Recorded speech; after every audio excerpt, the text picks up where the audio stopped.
Alright, and go live. Got music on. There we go, there's that. I probably should have gone through and done, the oh wait, where's the chat? Where's the chat? Where's the chat? Hang on. Are you I trying? must grab first. I must grab first. Ha ha! Alright, let me Damn. I was telling James that you guys are starting.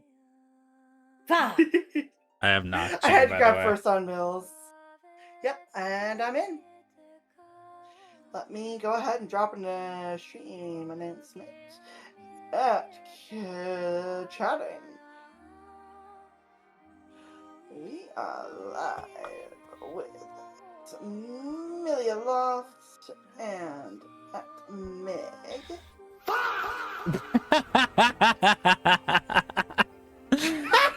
I start streaming just Oh. I got it. Red. Hi, Red.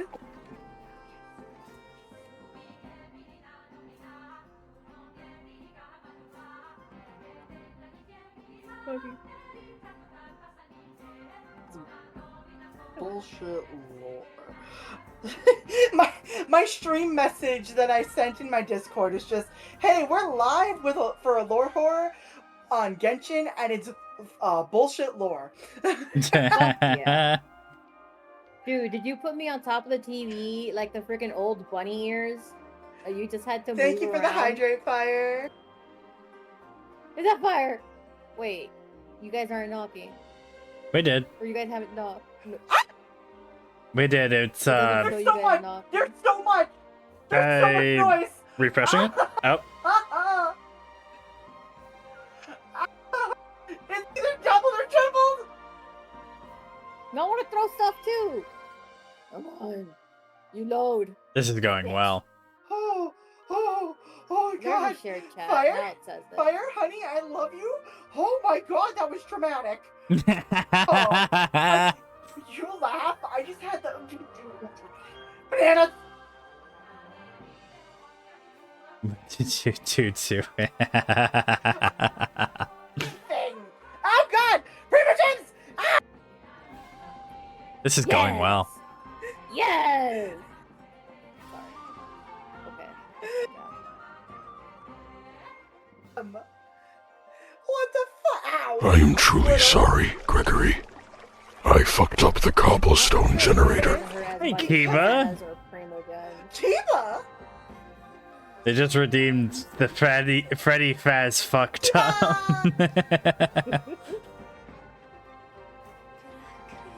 Oh, suck my dick, ads. Make sure I'm in both these chats. Oh, fuck off, ads. Also, for anybody that wants to do fish, we do have fish in my chat, and it should be accessible through the shared chat.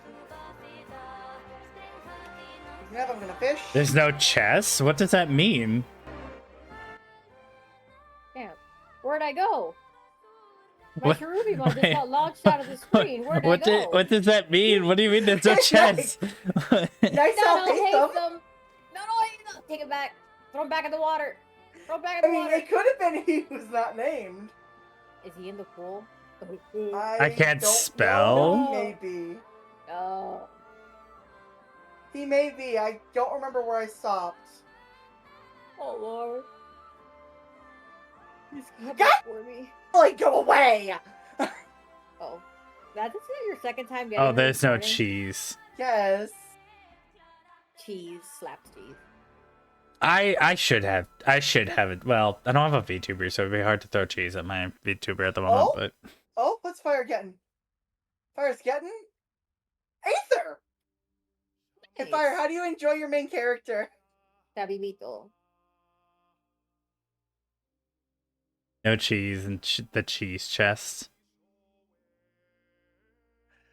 So the reason your Cherubimon went flying is because Fire did Mass Bomb, which drops a whole shit ton of... I just realized my stream...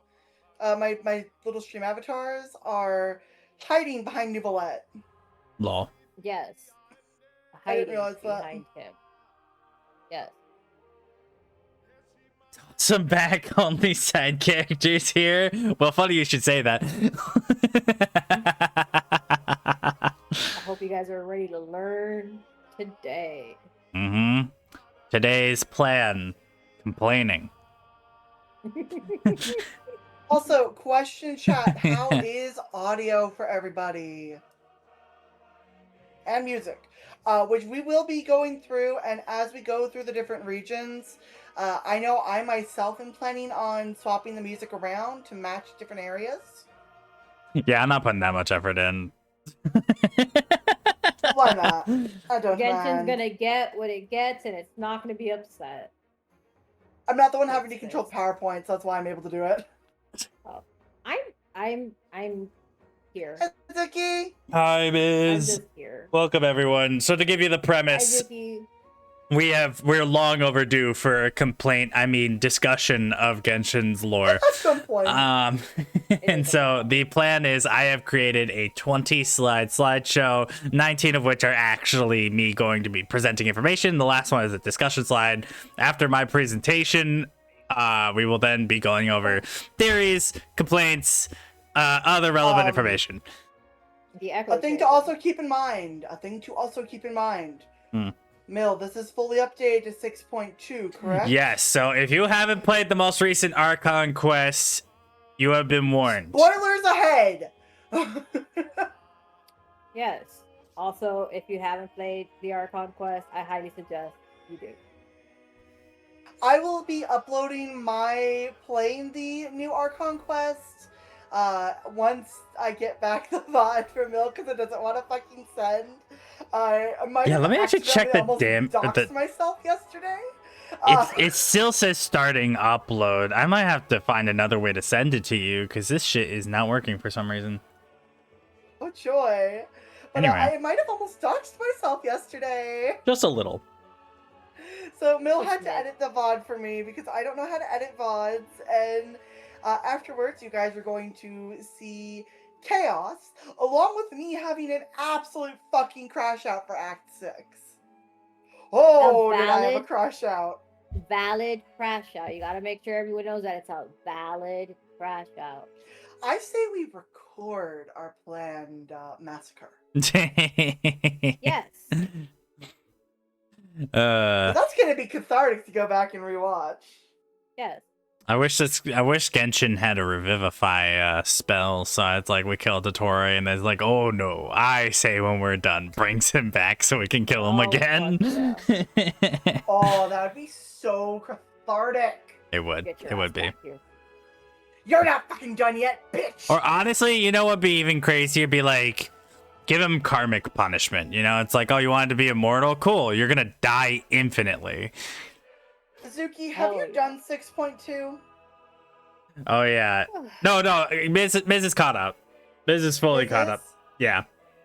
Okay. We I were know talking Miz is about fully it caught like up. the day after it came out because they were like, you played it, right? I was like, I played it, and they're like, so Dottore is gonna die, right? I was like, yeah.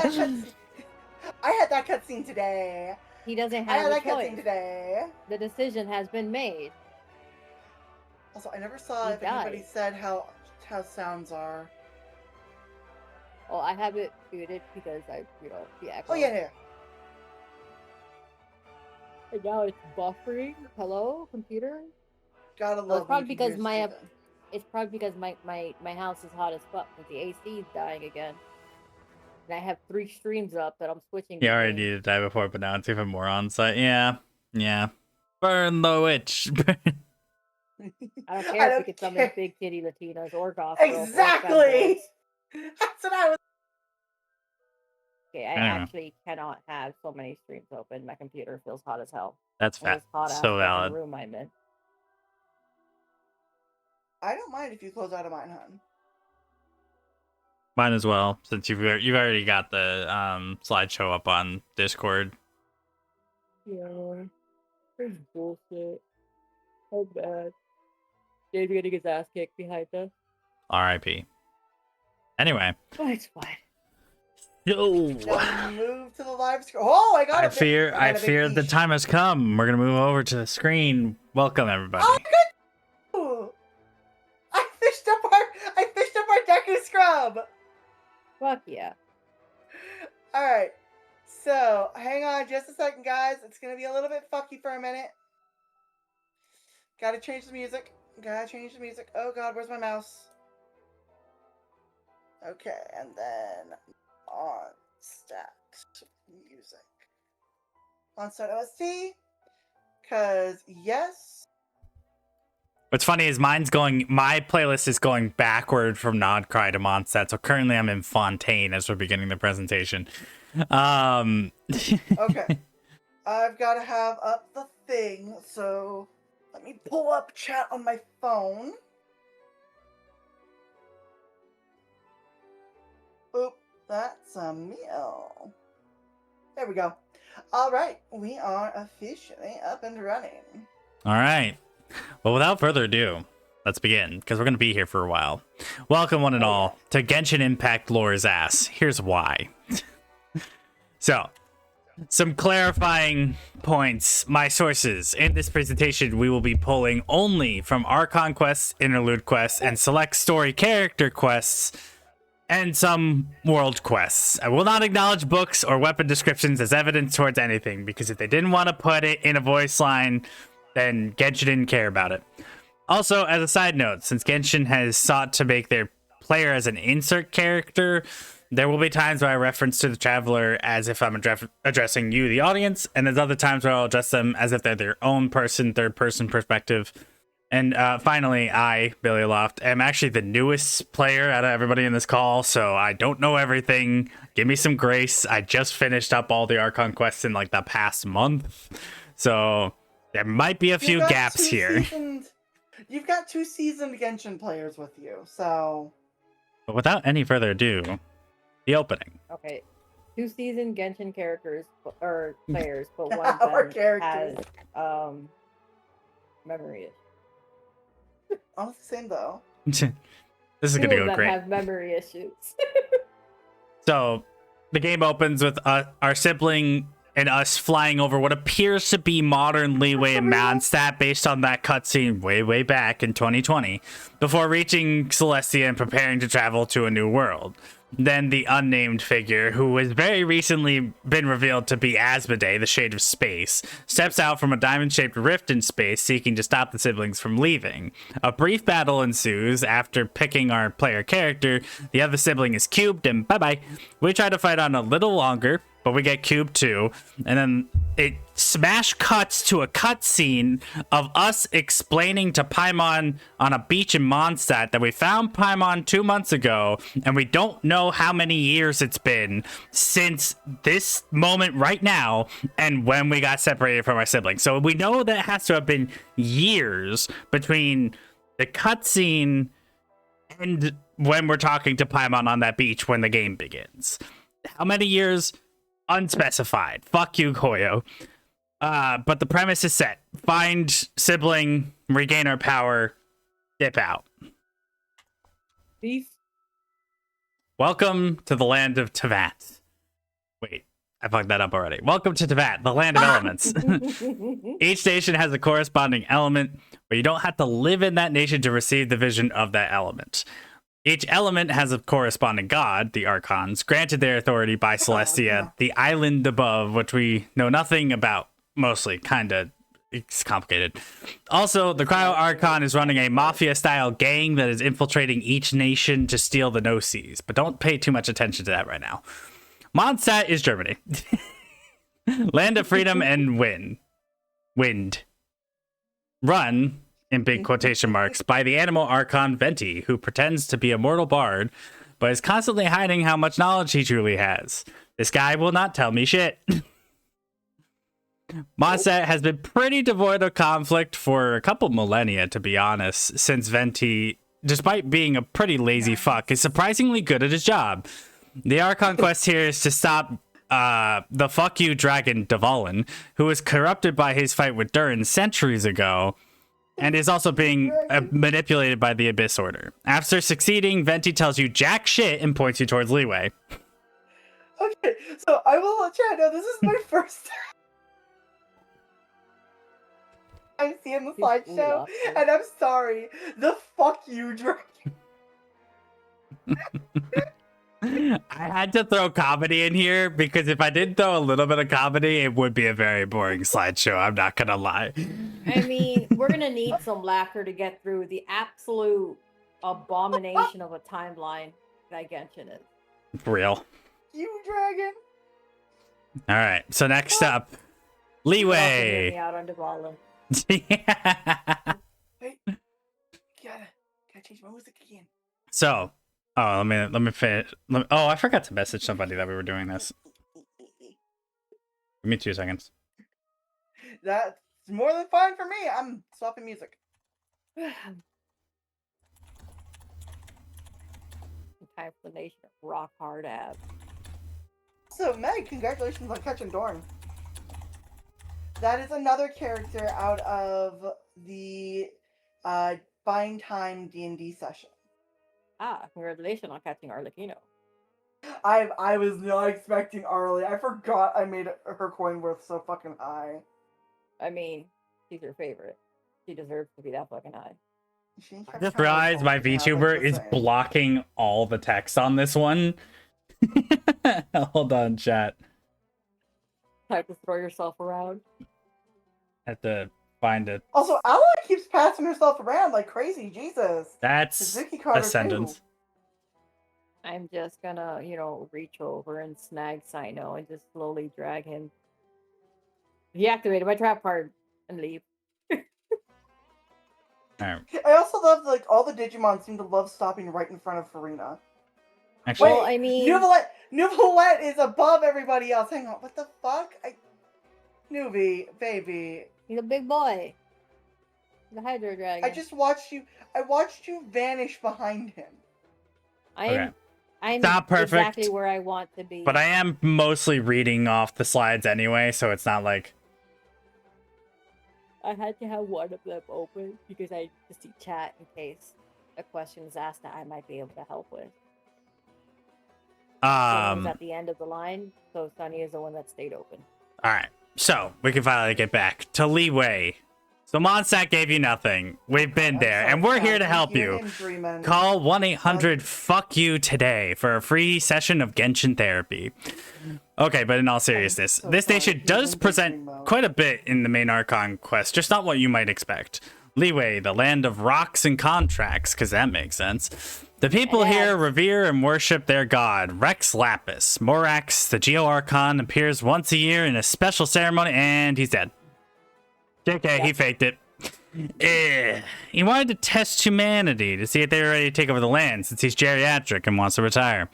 Also, the Fatui are back, and they knew the whole plot before you did. Time to fight Child. Good job, you quote-unquote beat the weakest Harbinger, the head goons of the Fatui. Bad news, he awakened the remains of a god that Morax killed eons ago. Have no fear, though. With the help of a bunch of Disney animal companions, the richest bitch in Tevat's house, and you can hit it so hard it goes home and cries to its wife about it. This is definitely a fully resolved matter and will not come up again. So, to recap, Morax was the Archon here and explains how he got that title from the Archon War millennia ago, where he killed every other god contending for the role. Kinda. There is technically some information in his first story quest where he didn't kill everybody. Some of them killed themselves, but that's not relevant. He then gives away the Gnosis for a contract of unknown reason shrug, and he proceeds to tell us nothing about the actual quest to find her sibling. 2 nations down, and we know nothing. Yippee! With note, the 2 oldest Archons in Tevat at the moment. The 2 original 7. That is true. And, these are the. And we also add a character is introduced that we will repeatedly keep seeing in every other nation. Oh, Child. This is relevant. Mr. Worldwide. Mr. Worldwide, Mr. 305. Every other nation. Well, he hasn't been in Not Cry yet. Yet, he has been in Not Cry though. Okay. Semantics. Oh, well. We're never going to get away from it. Moving on. We're not, no. I think they're holding off on him for right now just because of the we're on our way towards Snezhnaya, and if he does not drag us to go meet his fucking family, I riot. I'm telling you, it's him underneath that babushka outfit. Babushka. The It's true just villain. him constantly True yelling, villain. "Fight me" at us. Yeah, that sounds about right. He's just an excited puppy. Listen. He's just a little guy. So moving on, It's an orange Interlude cat. Quest 1. We have the man, the myth, the legend himself. Clock strikes 12, midnight arrives, Daneslith. Well, In this first midnight interlude arrives. quest, it is a quest in between main Archon quests where we get probably the most information about our siblings the game will ever give us. But not this one, None of it really. makes sense. So we meet Daneslith, and we're trying to, I think we investigate the Abyss Order with him. At some point, he mentions Conria, and all 5 sinners' names get dropped, which were Heroptatir the Wise, Vedderfulnir the Visionary, Rhindaughter Gold, Sertologi the Foul, and Rara the Rayhir Solnari. Daneslith reveals he traveled with our sibling 500 years ago after the collapse of Conria, although technically that's clarified in a later interlude quest, but that's not relevant right now. And then, at the end of this interlude quest, Lumine is revealed to be the princess of the Abyss Order in the same room where we find the statue of the 7 Ventis upside down in that one cave in Mondstadt, and we just fucking left it there. More on that. Why is it upside Dangling. down? This is never explained, and we've never gone back, and we didn't take it down either, which I find concerning. Yeah, we just left it there Don't- dangling. I'm just saying, it was a weird quest because we did nothing. Where did that statue like where was it taken from? Where did that statue originally come from that they just So the area that leads to where Spiral Abyss is, right? Yes. Like that whole big portal. There's Yeah. that weird circular cutout in the ground. People Ah. theorize that is where that statue used to be. Angel, you I'll play take that. League. How dare you call me a nerd? Oh dear. Also, welcome in. We're already 5 slides in. We're making great progress, actually. So that was Interlude Quest 1. Very disturbing. We learned a little bit, but not enough. Moving on, Inazuma.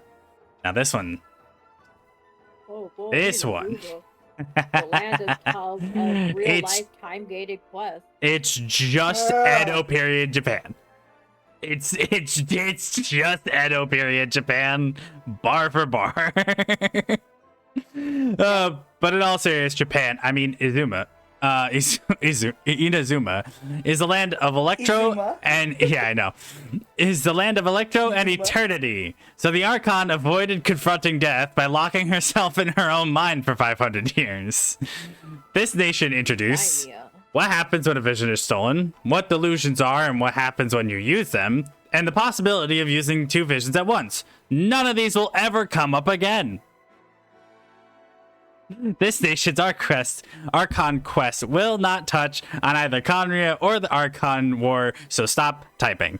It will have a generic revolutionary plot, and then Raiden A will murder a woman, Signora, the 8th Fatui Harbinger. And then her Kitsune GF will make her calm down and stop being an oppressive dictator.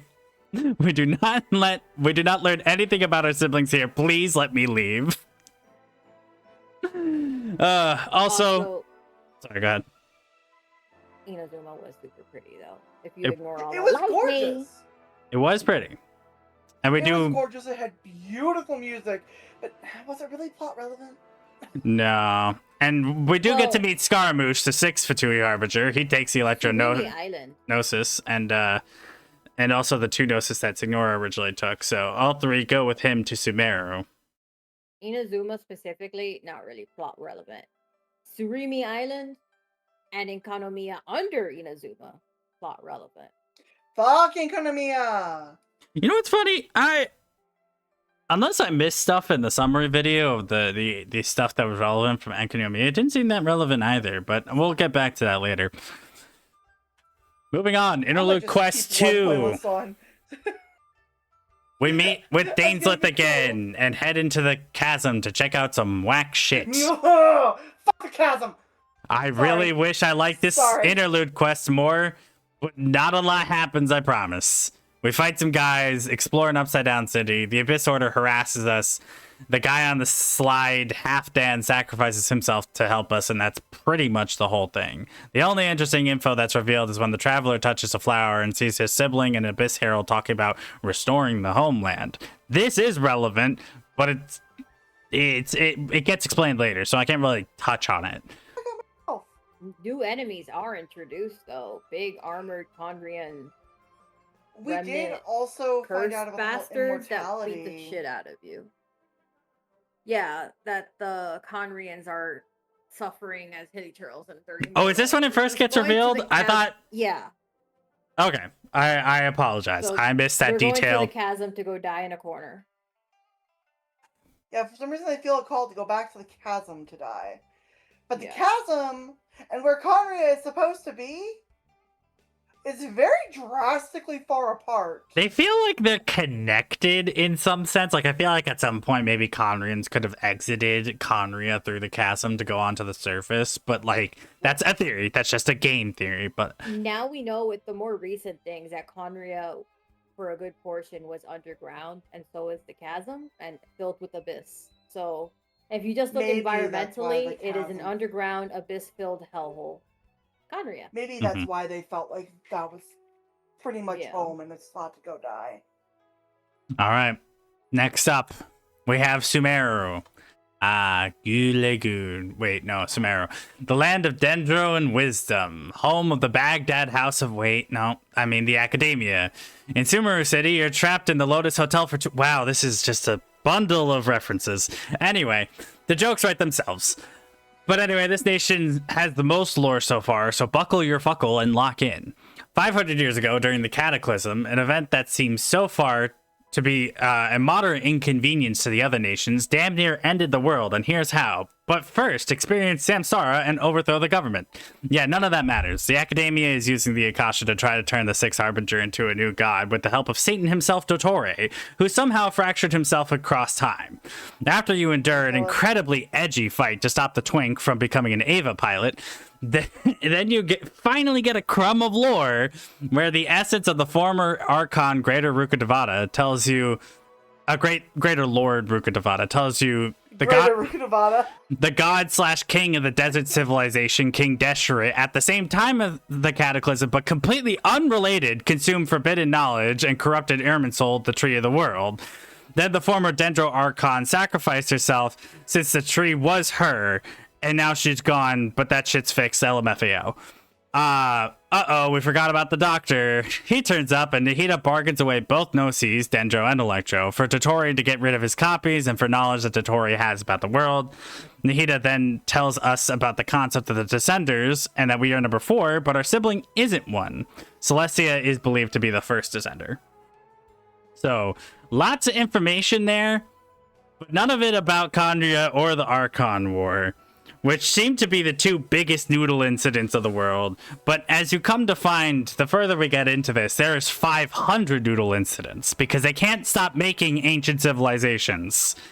they can't help themselves. Not try pointing that out now. They literally cannot help themselves. They keep doing it. So moving on. Back to the Let's fucking not forget building. the absolute hide and seek Legend of Zelda ripoff that is the R&R quest. It's not plot relevant, so fuck the R&R quest. Well, they talk about a golden Nara who helped them, which is our sibling. So our Okay, sibling this is gets information some I did not sibling know. lore.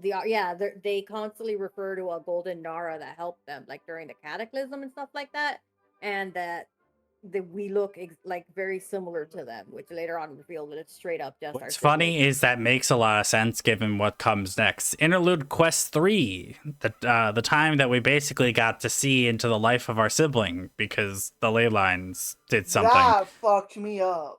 Yes. Oh yeah, this was depressing as fuck. So here's where we meet Dane again and learn that Kaya is the descendant of the founder of the Abyss Order. And if you're about to say we knew this before this quest, fuck you. That's in a webcomic that you is not part of the game. So it's going the same with the books. Unless it's in the game, fuck you. Due to leyline shenaniganery, we are allowed to see the memory of our sibling meeting the founder of the Abyss Order, Aid Albrecht, and his son, Caribert. Apparently, embracing the Abyss gave both Aid and Caribert some form of peace and sanity, ?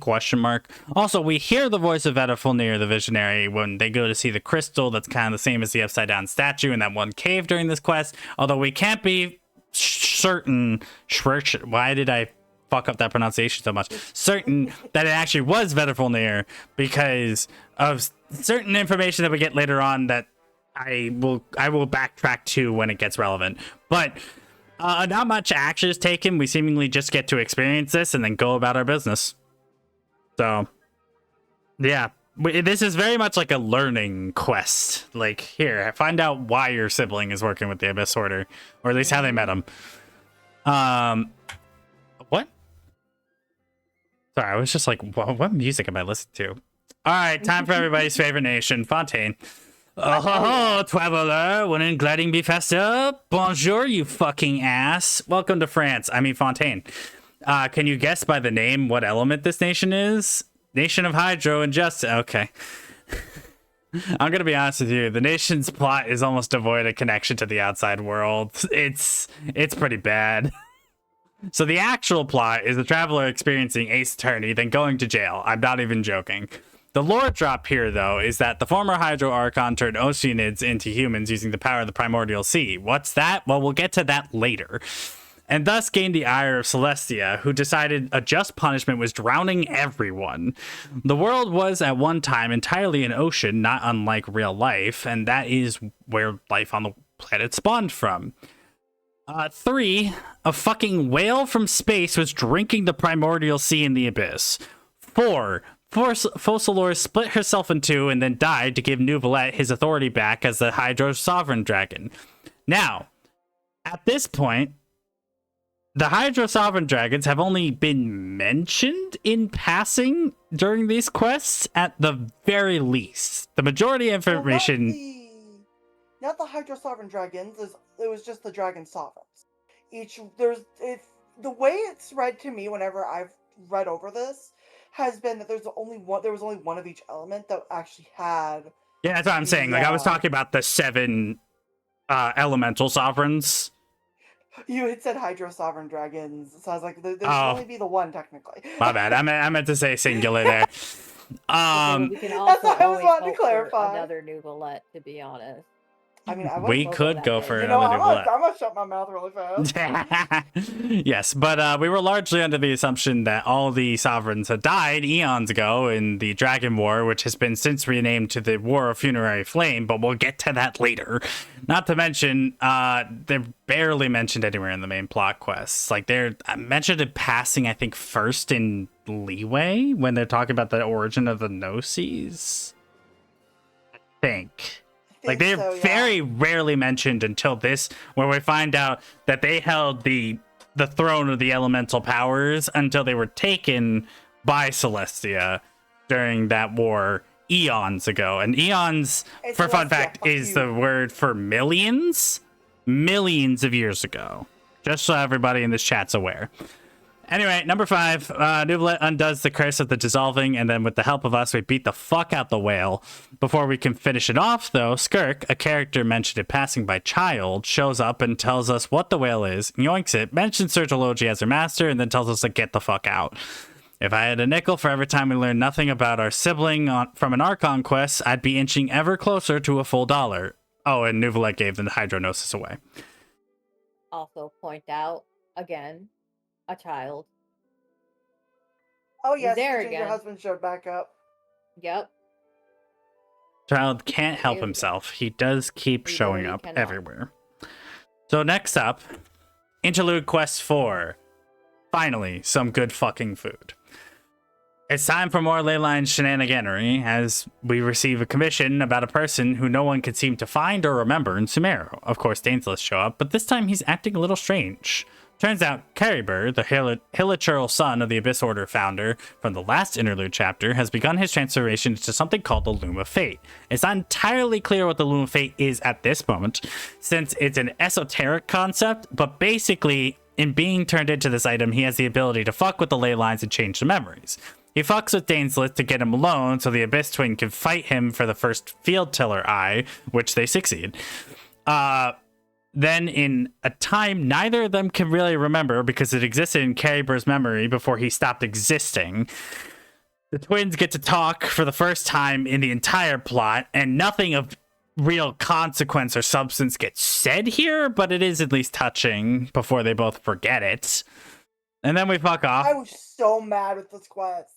We fuck It was off and very Dainslet tells us what honestly.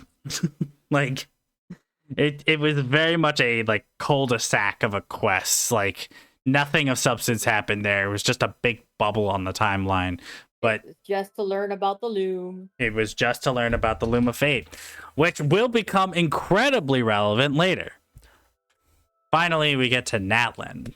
This is the nation Whoa, where I tiny actually... text. Yeah, there's a lot here. Oh, that is. I cannot read that. I do apologize. That is Take it really away, Mel. red. Have no fear. I've been just reading off these slides anyway. But this is the nation where I joined the game, so I want you to know this is the one that I have the best memory of. So welcome to I Totally not from us can't do because this of joke this Malvika. time. They put 3 continents into one nation. Ugh. Anyway, it's the nation of Pyro War and controversy in parentheses. This nation has been fighting the Abyss for head on for millennia.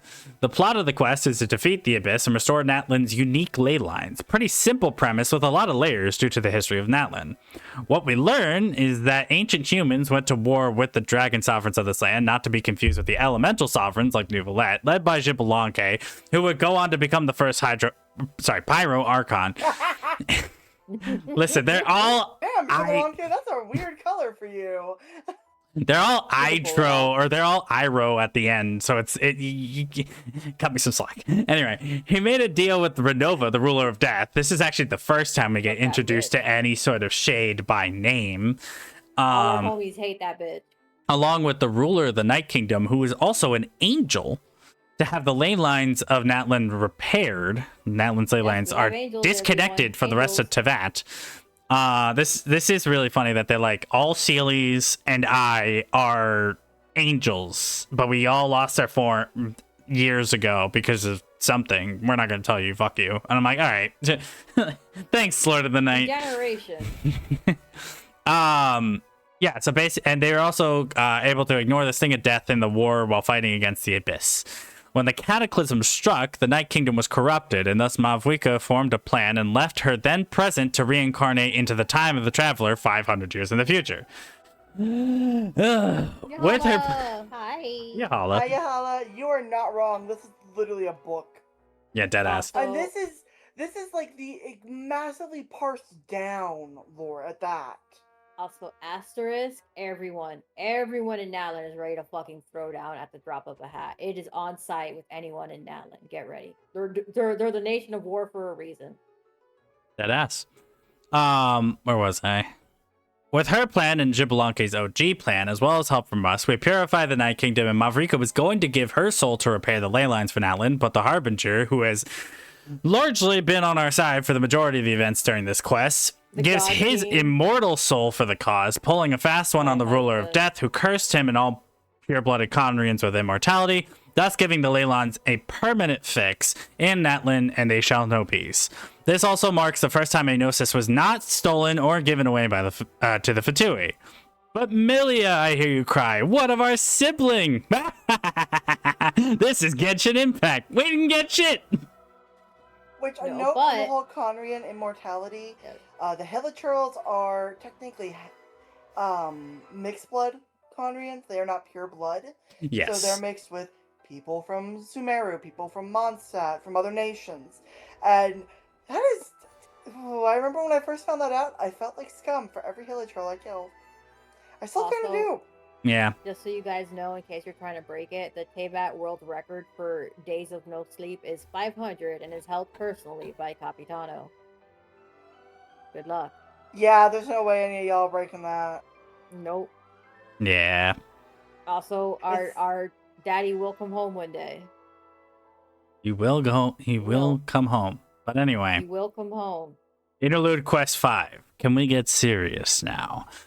Okay. big lore time. It's interlude o'clock, and Lumine has once again concocted a plan to get Dainsleif alone because she needs something else from him. If I had a nickel for every time that happened, I'd have like 3 nickels, but it's still a decent amount of time. So the Abyss sibling feigns an attack of the Abyss Order on Natlan to get us and Dainsleif to investigate, and once separated, an Abyss Herald, who was once Hayden, Dainsleif's master way back in the day, makes himself known. After fighting for a long time, Hayden manipulates Dane into retelling information about Cadria so they can use his memories, as well as those from the Abyss Order, to rebuild the nation as it once was using the Loom of Fate and a new construct that Lumine shows us. Because while Dane is busy, we are dealing with a weird time-space shenaniganery disturbance, where a portion of the Cataclysm era Conria has been transposed over Natlan's current time-space. Lumine had theorized that it was Istaroth, heavenly shade of time, who was responsible for this, but we do see Asmodee's diamonds behind a cliff, meaning she was listening to our convo with our sibling. Theorizing aside, with the Loom of Fate and the memories obtained, Lumine intends to rebuild the old Conria as it was using a new device, the Atlas of the World. Their ultimate goal is to try to speak with Celestia as an equal, but what they hope to gain from this is left unknown. Then some time traveler fuckery continuity issues arise here. Our sibling was not in Conria at the precise moment of the Cataclysm, since she was told that we were here by Daredith, who is rent between past and present constantly, but it's complicated. Also, apparently our sibling and we came to Tevat in a spaceship. A bit of information missing from the entire game up until this moment, with the sole exception of the closed beta, which no one had access to. So supposedly, we had our key this whole time, knew it existed, knew where it was roughly, the spaceship, and we said nothing about it. Or why we had golden wings, for that matter. Yeah, I really have wings. beef with Hoyo for that. I'm making sure to hydrate in between slides because I'm like, if I don't, I'm gonna get raspy by the end of the stream. Oh, so moving on. I should have brought snacks. The anger is making me want to bite. Snacks. Not Cry Part 1. This has a lot of text, but this is also the most recent Archon quest, so it should be pretty fresh in a lot of people's minds. However, we're getting it closer and closer to the most recent patches information. So once again, if you haven't played that patch, make sure to click off because we don't want to spoil people who haven't played that yet. But Not Cry Part 1. Welcome to the Slavic states left behind after the collapse of the USSR. This region is called Nodcry and is not entirely its own nation, has no assigned element. This is the land of the moon goddess, and one of 3 moon sisters, and if you're wondering who the fuck these moon sisters are, trust me, you're not alone, because up until this point, they have not been mentioned. So anyway, the main plot of this region, well, it's really good, but it's hard to summarize, so stick with me. You start with the contending factions of the Frostwind Scions, the Fatui, the average people of Nash Town, and the Wild Hunt. The Wild Hunt appears to be just weird manifestations of the Abyss in the region, but it's actually much more. See, a sinner lurks here and is using the Wild Hunt to enact his plan. After identity-stealing shenaniganery happens, he regains a large portion of his former self by stealing the power of the moon like Kuvaki. Then he sets his sight. There's a lot of shenaniganery. He whatchamacallit? He impersonates both our sibling and then also and fuck him for that too. Flynn's too, to try to frame Flynn's for murder. Anyway, where was I? Oh yeah. Then he sets his sight on the former Harbinger Columbina, who went by the codename Damselette, who is also the moon goddess. After a team up of Avengers level proportions, we send him to space? ? What we learn, nothing about our sibling, but in the Moon Marrow, we learned that our spaceship crashed here and no one left it. But then at the end of the flashback, the Abyss twin is seen approaching the ship from the outside, which may imply 3 siblings at once, but that's just a theory, a game theory. Anyway, we also get the most information on Conria we ever have, finally. Through Nefer's chessboard, we see Rarer's entire backstory, which shows us what really happened on that fateful night 500 years ago. The Vinster King was mad with power and maybe abyssal corruption. He hunted down any remnant of the Crimson Moon dynasty, the dynasty that existed before his just a couple decades prior. Eventually, he would go insane and he would attack his right-hand man, Vedalfnir, the Visionary, and Dainsleif would attempt a coup to save his brother, because Dainsleif and Vedalfnir are also siblings. Not relevant. He does this with the help of the 5 Sinners of Conria, but their ambitions were greater than their sense of justice, and all 5 fell prey to the abyss and betrayed Daneslith in the end. That's still not explained, Yahala. All right, this is I have to go real. Get some cold water because the heat's making me super dumb. All right, we'll take a break here so that people can let their brains catch up, get some water, and also this is snacky. Yes, this is the final warning. The next slide is the next part of the Nodcry Archon quest. Moon Sisters are mentioned as side quests on Foggy Island and in books because everything is in books. I don't count books. Fuck the books. I also want to say I think that there's a thing that we have missed because I want to say it was side quests. Now my brain's trying to remember what it was and I can't. So fun. But we're only worrying about the Archon quests and the Archon character quests, if I remember from what you told me when this was all set up. So we're not including a bunch of world quests. And also, remember that guy we met at the beginning named Venti? Apparently, he fucked with time, or at least had a bit of time inside him and gave it back. Yes, that's what I was gonna say. I want to say one of the side quests, one of the little world quests, actually did mention Isteroth by name. Yep. But I don't remember. It's Bennett's like it's Bennett's like event quest from Natlin. Yeah, we find out why this is from way earlier. Like this is an early world quest of this is back in Mondstadt where we had to go to the whole secret little world and there was the timepiece and the other timepiece and yeah, time and wind quest. Yahala said. I want to say we got Isteroth's actual name there originally, so technically Isteroth was the first. That might be possible. Again, I couldn't have included everything because I would have just had to copy and paste the fucking wiki, and the wiki is, I think, approximately 2 times the size of Stephen King's largest novel. So, also, big thing to beware: the gaze of Celestia. The gaze of the gods. Watch out for those. I used to be terrified of the gaze, and will be united with the gaze of all Natlin. I do love those lines. But are you guys ready to move on to the next slide? Yeah, I got my water. I finished my energy drink, and the AC is climbing now to 82. Oh boy. I've got water. I got Chex Mix. I'm happy. I tried to eat the thing, and my body instantly got nauseous. So that's not happening. Fair enough. All right. Nodcry Part 2. If you look over in the top right, we have the funniest meme I could possibly come up with. That's literally him, you guys. That's him. So at the top, you can see that I did put this slide maybe skip based on whether every presenter has played Luna 3 or not when we do the presentation. And given that we all have, we are now able to present this slide. So Rare was banished to a realm that is neither the abyss nor the moon, but somewhere in space, ? And our heroes are celebrating. He was shredded, by the way. Going through that portal shredded the fuck out of him. He was minced. Is that confirmed? Yeah, like when he went through it the first time, the reason why there was pieces of him scattered everywhere was legit because he couldn't withstand it and he got motherfucking shredded. Oh, damn. He got put in the blender. Got blended. So, possibly blended again. Possibly. But anyway, Moon Prayer Night. This is a thing that got mentioned all the way back in the first Archon quest of Nodcry, but was kind of glossed over because we were a little busy. ? Colabina says she has to return home, for if she doesn't, she will cease to exist entirely. Meanwhile, a phenomena phantoms are appearing all over Nodcry, showing the past of all different ages.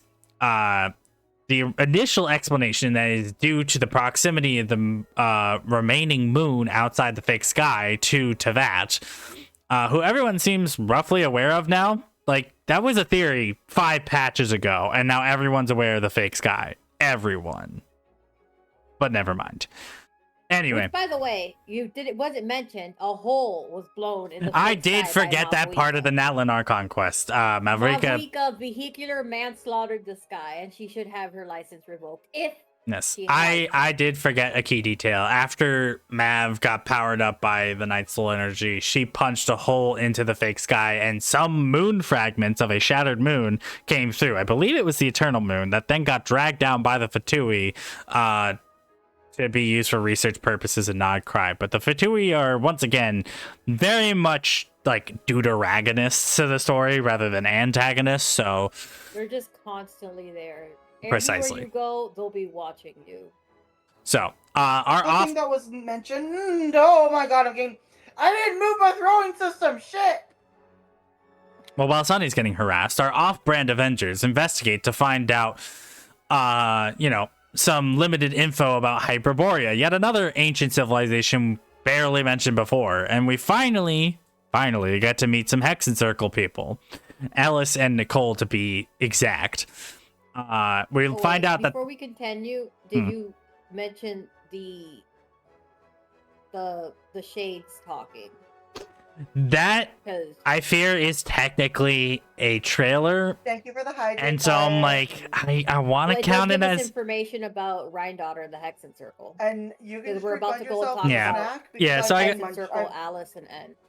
all right. So I I started munching already, so All right, so as a quick side note tangent, there was a trailer release. It wasn't even gameplay. It wasn't like mentioned in game. This is a trailer that was released talking about Nodcry, where we got to see 3 out of 4 heavenly shades talking to each other. The shades that were present were death, time, and life.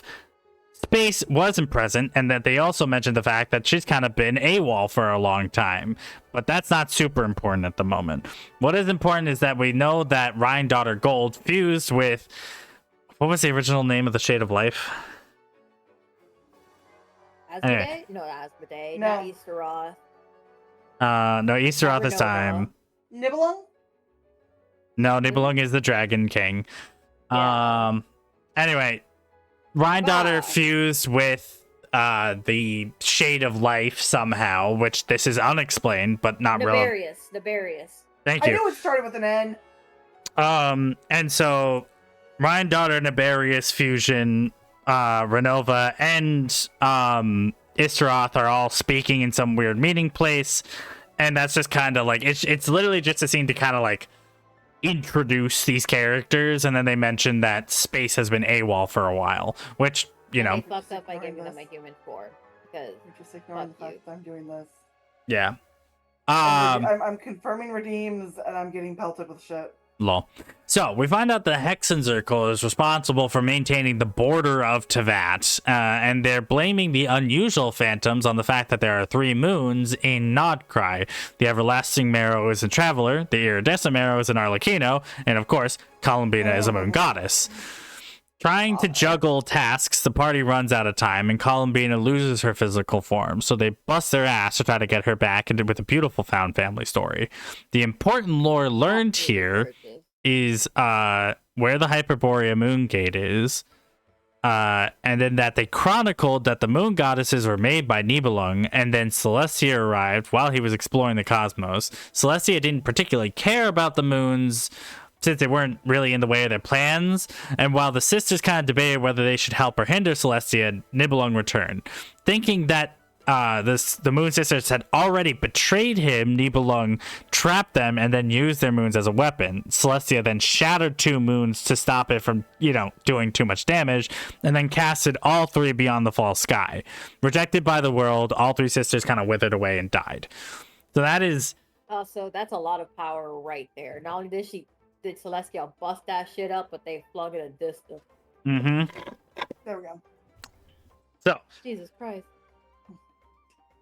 Archon was quests... fixing my redeems. or Archon story lore that might be kind of relevant. Mill, how amazing are your eyes that you can see through the colors like that? Oh I'm my so god, Mill, lost. honey, I love you, Holy but what the fuck? shit. Yeah, this is a bit visual vomit, chat, so you're just gonna have to bear with me here. I'm just gonna turn away from that a moment and trust Mill to guide us forward. That's valid. So anyway, In Venti's story quest, we learned about a place called Javari, which was a place in Natlan that is now windless or may or may not exist in the modern day. Venti is referenced as guiding souls home with the wind and thus revealed to be kind of like a psychopomp sort of figure. More information is given in Bennett's second story quest as a part of Natlan's summer event, where Venti explained he was empowered by Istaroth, his mentor, and allowed to blow Javari off the timeline at the end, or at the time of the cataclysm, since it was a great source of abyssal corruption. He felt guilty about this and then coordinated with Mavrika to get the souls out of that timeless and windless zone. Pretty cool. Zhongli, in part 1, we learned that not all gods in the Archon War were killed by Archons, and that not even all of them died. One of them was Salt. In part 2, we learned that there were creatures who allied themselves with Zhongli, and also the concept of erosion, which is to say that every creature, no matter how immortal they may be, will eventually, their memory at the very least will erode with time. This is kind of relevant based on leaks that are coming out, but we kind of have to take a step back there because, again, leaks aren't canon yet. So, hey. Part 1 gives us almost nothing, but part 2 tells us the origin of the sacred Sakura in Inazuma. It informs us that she wasn't the original Electro Archon. The OG was her twin sister Makoto, who went to Conry and died there. A arrived just soon enough to say goodbye, but then when she got back to Inazuma, Istaroth had kind of done some weird shenaniganery to teleport the remnants of Makoto's soul into the land so that she could become the sacred Sakura tree. And then with some, heartfelt goodbyes, Makoto's soul gets to go bye-bye. And all the effects of the cataclysm were more or less dispersed by the sacred Sakura. Nahida, part 1 gave us nothing because, once again, they're very weird with how they structure their Archon quest, but the second one is actually really interesting. So in part 2, we're introduced to the OG Elemental Dragon Sovereign, and they're still alive. The Dendro Sovereign Apep. Apep was already defeated a long time ago in the Dragon War, and Apep said that the desert was a result of one of the Heavenly Nails. Something that is, not really mentioned, although it should be more relevant, because there's at least one in, I think, 4 out of 5, or 4 out of 6 nations so far. And these nails are, basically powers that, are these, these giant spikes that Celestia casts down, and then it just absorbs evil, but then it has some sort of side effect. It's Literally super got interesting. flung everywhere. Bitch just fucking tossed them out and just you know what? Where they landed is where they go. Also, the timeline for... Sorry, go ahead. There might be a connection between those nails / pillars / whatever and when we fought with the Heavenly Principles, because we were breaking up pillars of Celestia up there, so that might have partially been our fault, but that is a theory, a vague theory. Yeah, it's interesting because we don't really know the full timeline of all the nails. We know the one in Sumeru that created the desert was all the way back in the War of Funerary Flame, and that was eons ago. But then I think the Dragon Spine one is somewhat recent, at least within a time period that Venti could remember, which is just a couple millennia. It might not be technically Venti himself remembering it. Remember, he did have a chunk of the Shade of Time within him. So what he remembers might not necessarily be his own memory, but just memory of time. Mm-hmm. So anyway, getting back to Apep. So we heal Apep and then get the majority of our lore from them just telling us shit. So Apep hates us, by the way. But they are a sore loser, so the reliability of their narration is coming into question. But basically what they said is that back when King Deshret was obtaining forbidden knowledge, they had borrowed some power from Apep to do so, and they struck a deal that when King Deshret was done with whatever his plan was, Apep would get to eat him and consume that knowledge. This is how the Sumeru actually got corrupted, because Apep directly consuming Deshret, and thus this that forbidden knowledge started cropping up all that corrupted zones across Sumeru, the Withering, yeah. So that's... Also, if it says forbidden, maybe you shouldn't touch it. I mean, they probably weren't called forbidden knowledge until after they obtained it, but Yeah, people kept trying to go for it that is after true. they know it was forbidden. So, finally we have Mavrika and Farina's, and I'm gonna be honest, there's really nothing in those quests that's super like big and revealing. They're more personal, which is fine. Hold on, there was something important. It showed that even if something is written into prophecy and said to come to pass, that technically a loophole can be found as long as the Heavenly Principle does not notice. Well, that's more the Archon quest. I'm talking about their personal story quests. Because Farina's is just her helping that acting troupe, and then Mav's is just Xbalanque reincarnates just to be like, good job, and then he dies. Like that's the entire quest. So, and they didn't give us a delicious man. He was a child. Yeah, he was a kid. I mean, the only Archon quest, character quest that we got, that actually Act 1 actually gave us something useful lore-wise was Venti. Now we are stuck waiting for when he eventually gets his next fucking character quest. I'd say A's and Nahida's were at least interesting because they did give us a lot of information on like the Cataclysm and also King Gesherit's fuckery. No, I'm even going off what you said. Like the first one gave us nothing. It was the second act that actually gave us shit. Oh, Venti's gave us shit in that first one. That is true. We also can't forget that there's just straight up time fuckery all the way back coming from Inazuma with the whole sacred tree. That is true. Yeah. Istaroth seems to have her hands all over this plot, which does make sense as, you know, they are time, but time is constantly getting manipulated. So finally, we reach my favorite slide. Taking a breather. This is the world timeline. I have managed to compile it all down into one slide. There's the era of myth, the era of the cataclysm, and the modern era. So in the era of myth, eons ago, there was a primordial sea where all life on the planet seems to have come from. Time passes, we're not entirely sure, and we're also not entirely sure when or if the fake sky ever came into being or if it was just always there. That's not specified, so for now, we're just going to assume it's kind of always been there until proven otherwise. The elemental dragon sovereigns ruled over the world with Nibelung as their king. Nibelung made the three moon sisters, then left to travel the cosmos. Roughly around the same time, the earliest human civilization, Hyperborea, was founded as an advanced arcanotech type of group who worship the moons. Celestia becomes the first descender and goes to war with the dragons alongside the minor gods of the time, maybe some humans, ? The War of Funerary Flames. Celestia wins, mostly with the help of the Heavenly Nails, which have strange powers of negation and absorption. Nibelung dies, and so do the majority of the sovereigns, ? Some of them may have fled. It's not entirely certain. And the three moon sisters fade and die as two moons are shattered and all three of them are cast behind the false sky. The second descender arrives many eons later, and Celestia, as well as a united human populace of Teyvat, beat him, but Teyvat lay in ruin, and the people kind of Tower of Babel themselves and fracture into many different groups. The third descender arrives and is killed at some point, close to the Archon War, and their remains are divided into the 7 Gnosis. The elemental thrones are stolen by Celestia. Technically, this was done earlier, but like this is when it starts becoming relevant.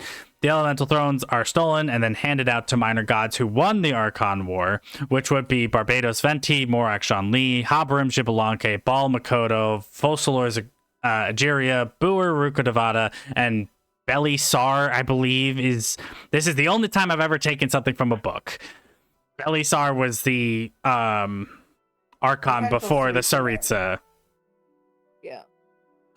No, actually, it's the Tsaritsa is we've actually, according to the book that I found, Tsaritsa was not the original Cryo Archon. Belisar was. I believe she's the youngest of all the Archons. Yes. So, and the Gnostic name for Belisar and the Tsaritsa is unknown at this time. And then several civilizations start to take form at this time. Almar, the Desert People, Conria, and the 7 Nations, albeit in, you know, much more ancient forms. And then they all have their own kind of like separate things here and there. I'm condensing a lot here because I just took about several million years of information and condensed it down into 7-8 points. So then there's the era of the Cataclysm, where several events happen all at once. We don't still know everything, but essentially 2 nations exploited abyssal power and poisoned the whole world.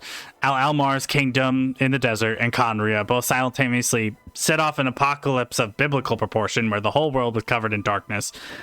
Both source nations were basically entirely destroyed, and the other 7 faced heavy consequences. Natlan's Night Kingdom was corrupted, Sumeru began to wither, Inazuma was blanketed in a thick fog, Liyue was attacked relentlessly with abyssal foes. Mondstadt kind of got away mostly unscathed, with a little bit of fight between Dvalin and Durin, where Durin died. And air quote, died. We'll get back to that. Well, actually, no, I don't think I really... You're not new, you goober. I actually haven't really put new Durin anywhere in the slideshow, because until further information comes up, it's kind of not relevant to the whole world. Died because throughout the whole thing since Dragonspine, we've been aware that he's been corrupting and resurrecting, which connects back to Rhindaughter and all her creations, and one of the playable characters, which is Albedo, which we've seen throughout the series since like the beginning. And you know, the Hexen Circle, and Rhindaughter legit has her. She's just popping well, not really popping them out, but she's popping them out of the test tubes.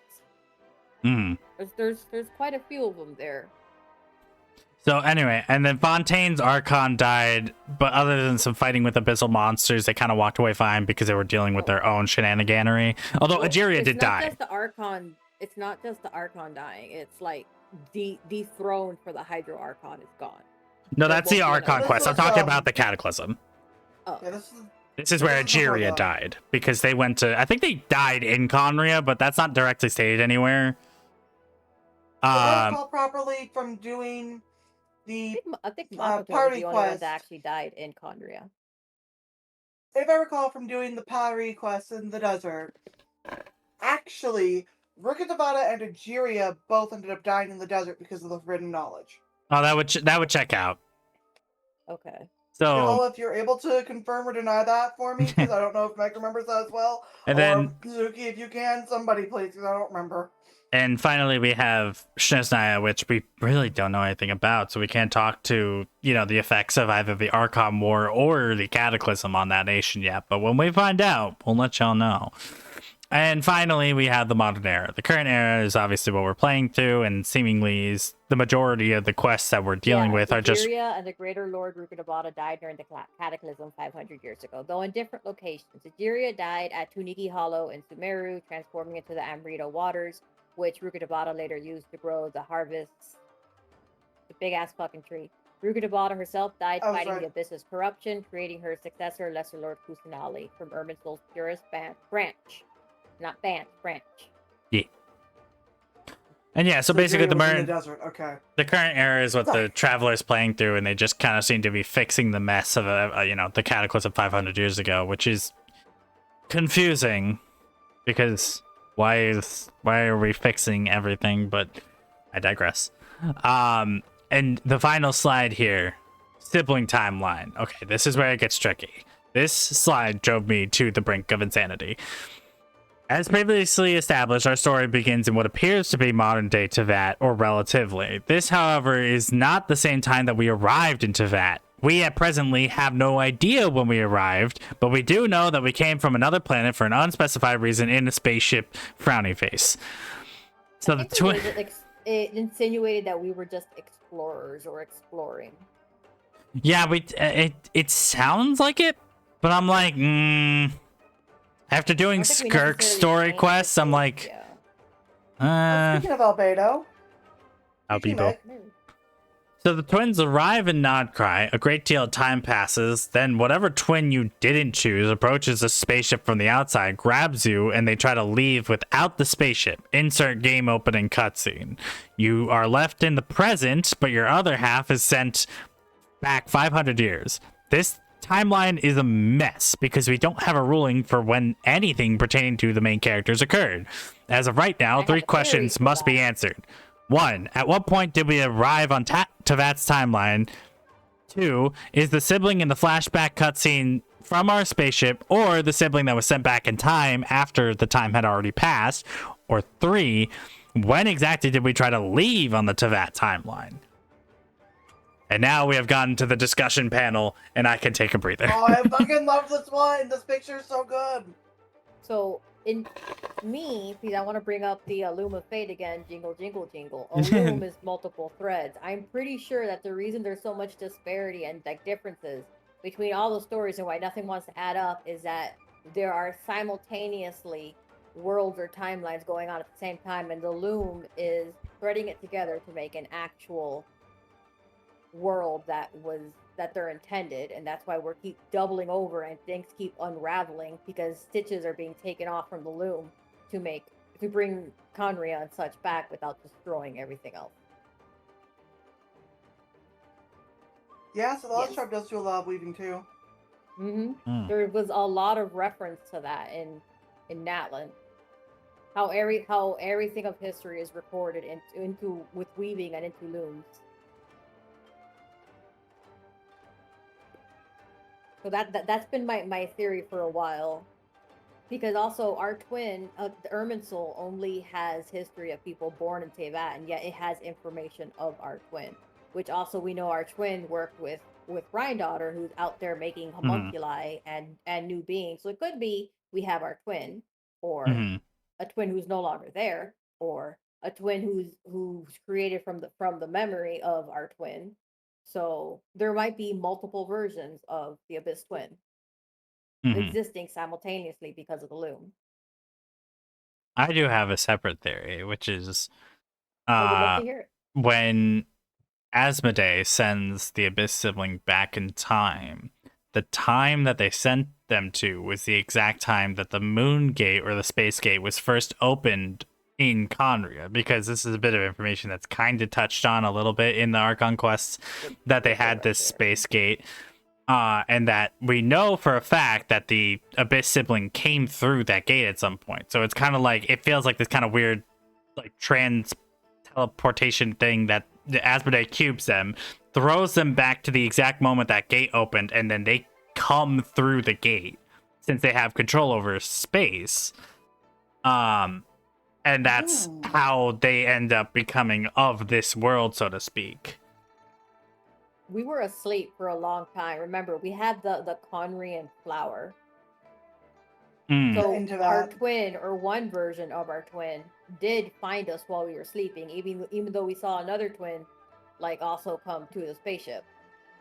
Right. And then that also brings up the three siblings theory, which is to say that there's currently three siblings. There's the original Abyss sibling kind of before the events of Conria happen, trying to kind of reconnect with a current sibling, that's us. And then there is the post-Cataclysm sibling who is working with the Abyss Order, which is messy and confusing and right on brand with Genshin, to be honest. One of them is born on Tevat because they're an Irminsul. Something like that, yeah. And I believe it connects back to Rhindaughter and her fuckery and fusing with Nabarius. You make a great point, Yahala. That kind of points to the same questions I asked on the last slide of when did we originally try to leave Tevat? Because did they get sent back or did we get sent forward? Because it also does beg the question of, at some point we have to acknowledge the fact that one sibling is 500 years older than the other sibling. And also, you know, the elephant in the room, Paimon. And Paimon, a character that I have been reluctant to bring up because very, very clearly they are going to become something in this game. I know it for a fact. You know, Asmodee's been missing. Asmodee's been missing. And they don't give us a timeline on when Asmodee's been missing. And we also know that Paimon has Celestia imagery all over her body. And if you ask who she is or what she is, she just says Paimon is Paimon. And we know it's all based on Gnosticism. And, you know, I'm sure there's Paimon lore that's been rubbed into Genshin.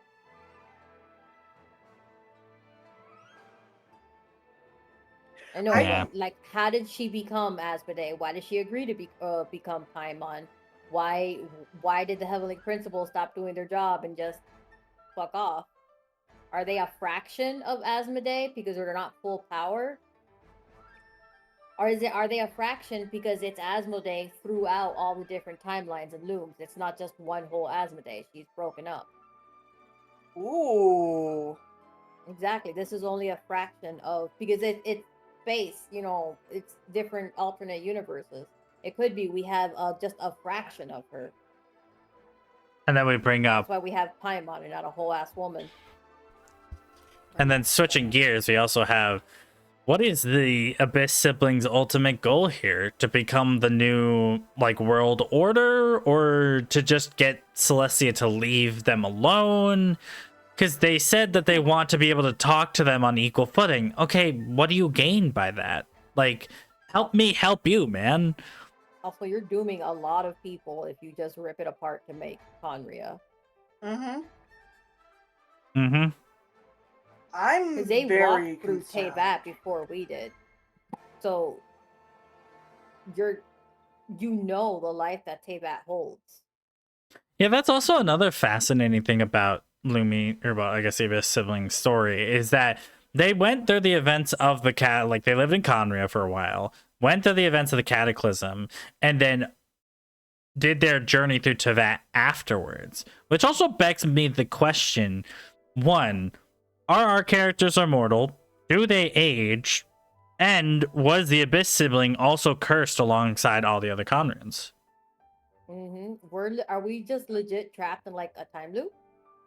That's Is what I've time been frozen hearing. under the false sky?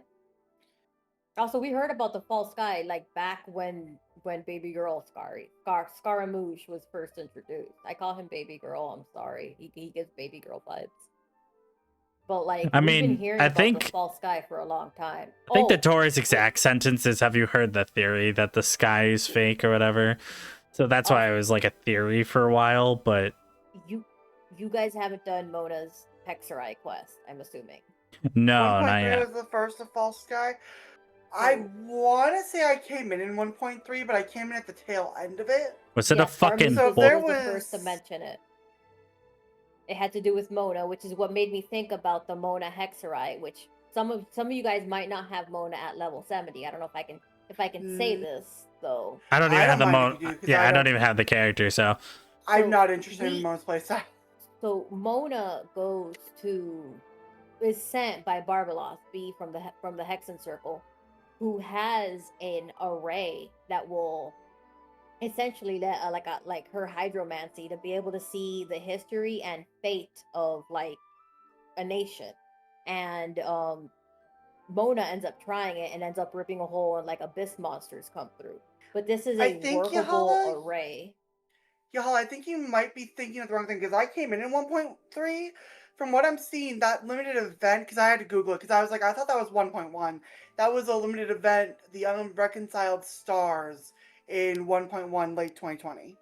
fucking hate But hold on. that they put certain it- lore behind locked It events. insinuates, though, that Barbaloth has an array and has possibly used the array to see not only the history but the future of Conria.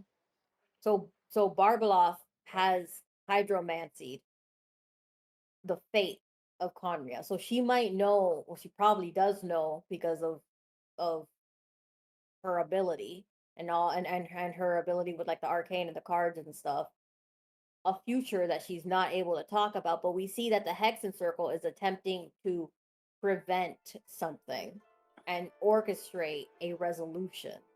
Also, we learned that everything outside the borders of Teyvat, Good. which is supposedly this kind of Pangea-esque continent, is the Abyssal Sea. But then that begs the question, is this a flat Earth? Like, does the Abyssal Sea refer to the actual ocean outside this continent, or does it refer to like the stuff outside the imagine- fake sky? I imagine Teyvat to look like the worlds do in like Kingdom Hearts, where it's just like a floating platform, surrounded by like darkness. It has like a planet or a continent on it, and it just fucking drops off. Hmm. And everything beyond that, beyond the firmament that is the false sky, is just space and abyss. Yeah, that makes sense. That's how I imagine it.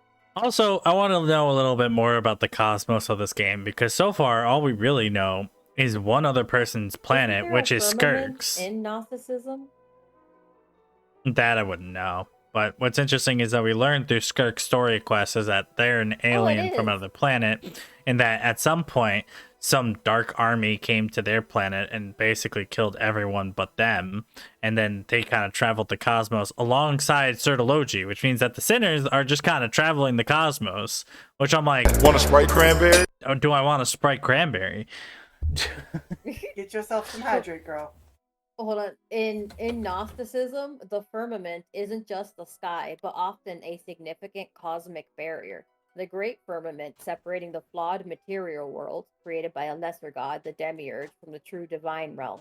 It acts as a boundary, sometimes even a prison or lair built by malevolent rulers, archons, or the demiurge, to trap divine sparks, souls, within the material cosmos, reflecting Gnostic beliefs about spiritual entrapment and the illusion of reality. I knew it was a firmament. All of this to Fucker. say, Not you guys, just Hoyle. Me My saying fucker to Hoyle. My big concern is that they're going to do everything they can to tie Honkai Star Rail and Genshin into the same universe. I want to know though who plays the I think the Abyss Twin plays the Demiurge, by the way, because we have our archons, and then we have the Demiurge who is creating. yeah, I a just new don't know that world. much about Gnosticism. I know I had to do a paper on it ages ago. I'm pretty sure our the Abyss Twin is a representative of the Demiurge. Yeah, I've also seen the theory that Tevat is upside down and that the light realm, so it goes like the light realm is below us, I think. There's a picture somewhere. Yes, and Kanomiya is below us. That's the world of light where they sacrifice the children to keep the light coming. And Kanomiya was and Surimi Island were just super fucked up. I'm just gonna put that out there. There's this one image that I've seen a lot of places. It's basically the Tevat world map, which means that all the way at the bottom there's the light realm. Then there's the firmament and the fake moon and Celeste. Or no, hold on.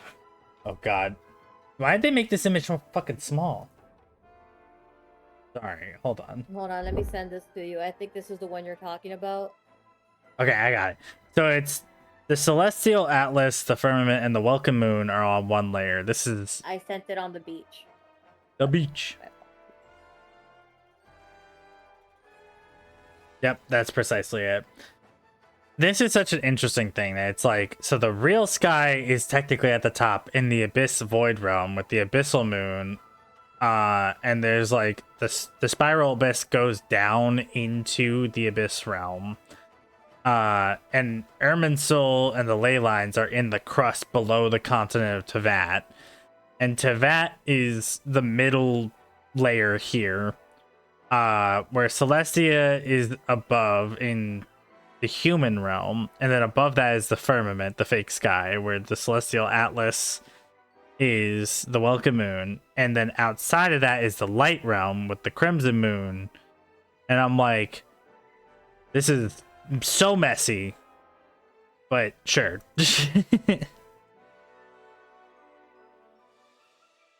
Oh, so Are we showing this image? I don't know if I have the ability to show the image. Hold on. It does say here Fanes would be the analog for the Demiurge from Gnostic myth, so it's not the Abyss. Hold on, give me a moment. We're gonna escape the full screen presentation for a moment.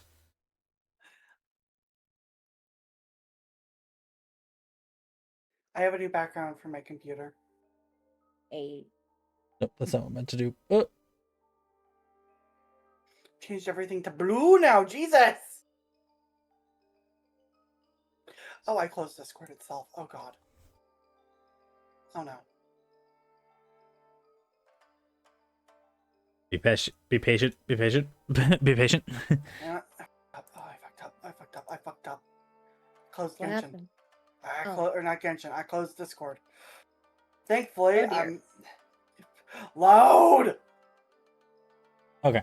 So this is the Thankfully, image I'm we're on my talking chatting about. screen. This has been pretty popular, but basically it shows the world right side up, which is funny because if you're experiencing the game, this would technically be upside down. A little topsy turvy.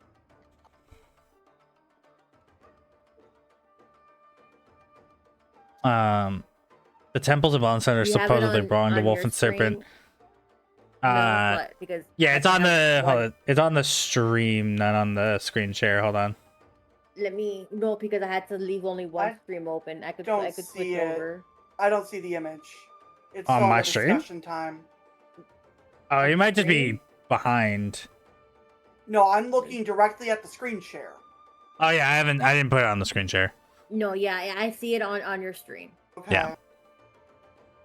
Fire. Yeah. Fire. What is the evil kitty face for? Fire's just doing what why is the volume Oh, no. down there? Well, Where's not my our light certain. room? Yes. What that says is the Dragon Vish apps, and I'm like, what the fuck are the Dragon Vish apps? Fire, I've never what are heard you of that implying? ever. During in Economia. I guess.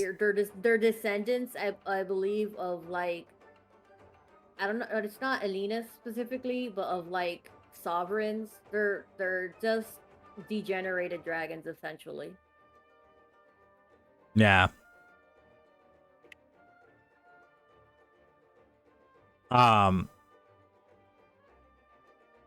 Bear in mind, I believe this image was created before Natlin even Fuck came out. Economia. I don't like that nation or that chunk. That one. The story of Economia is super interesting, but it is very fucked up. And if you don't like child murder or child sacrifice, I wouldn't suggest watching it. It is also very isolated from the rest of the world. Outside of the beginning of the story, it's very much just like finish it. Yeah.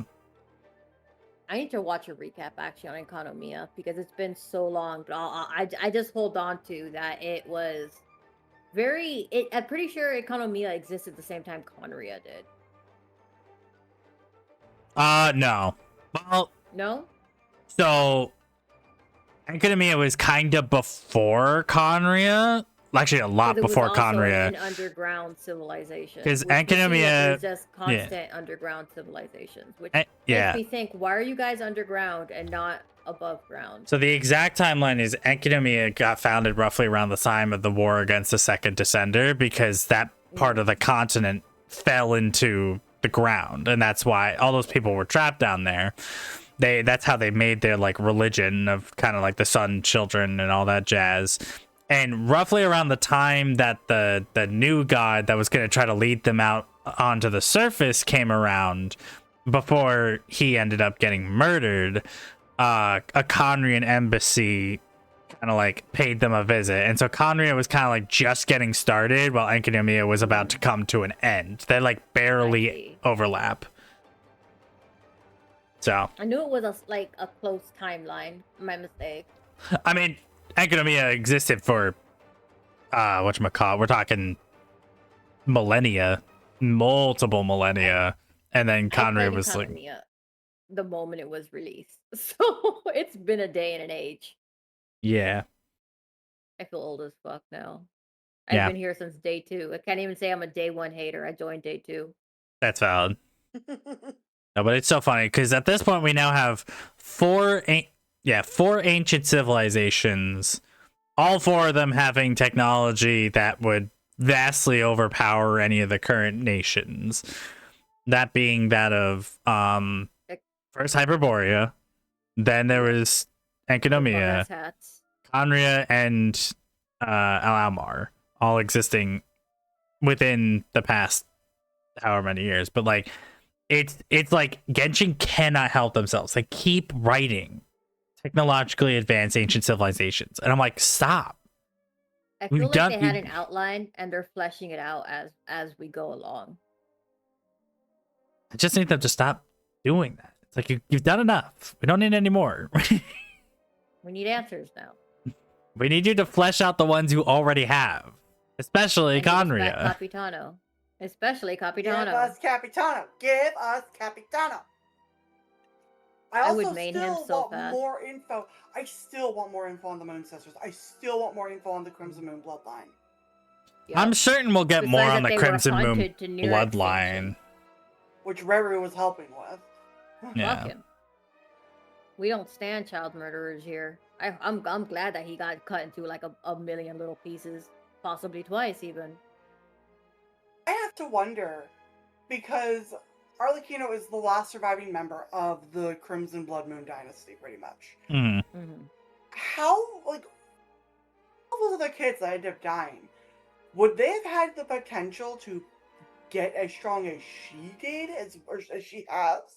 Like, if that's the case, hey, yeah, I know, I can definitely understand why the Minster King was paranoid, because, Arlecchino is strong, man.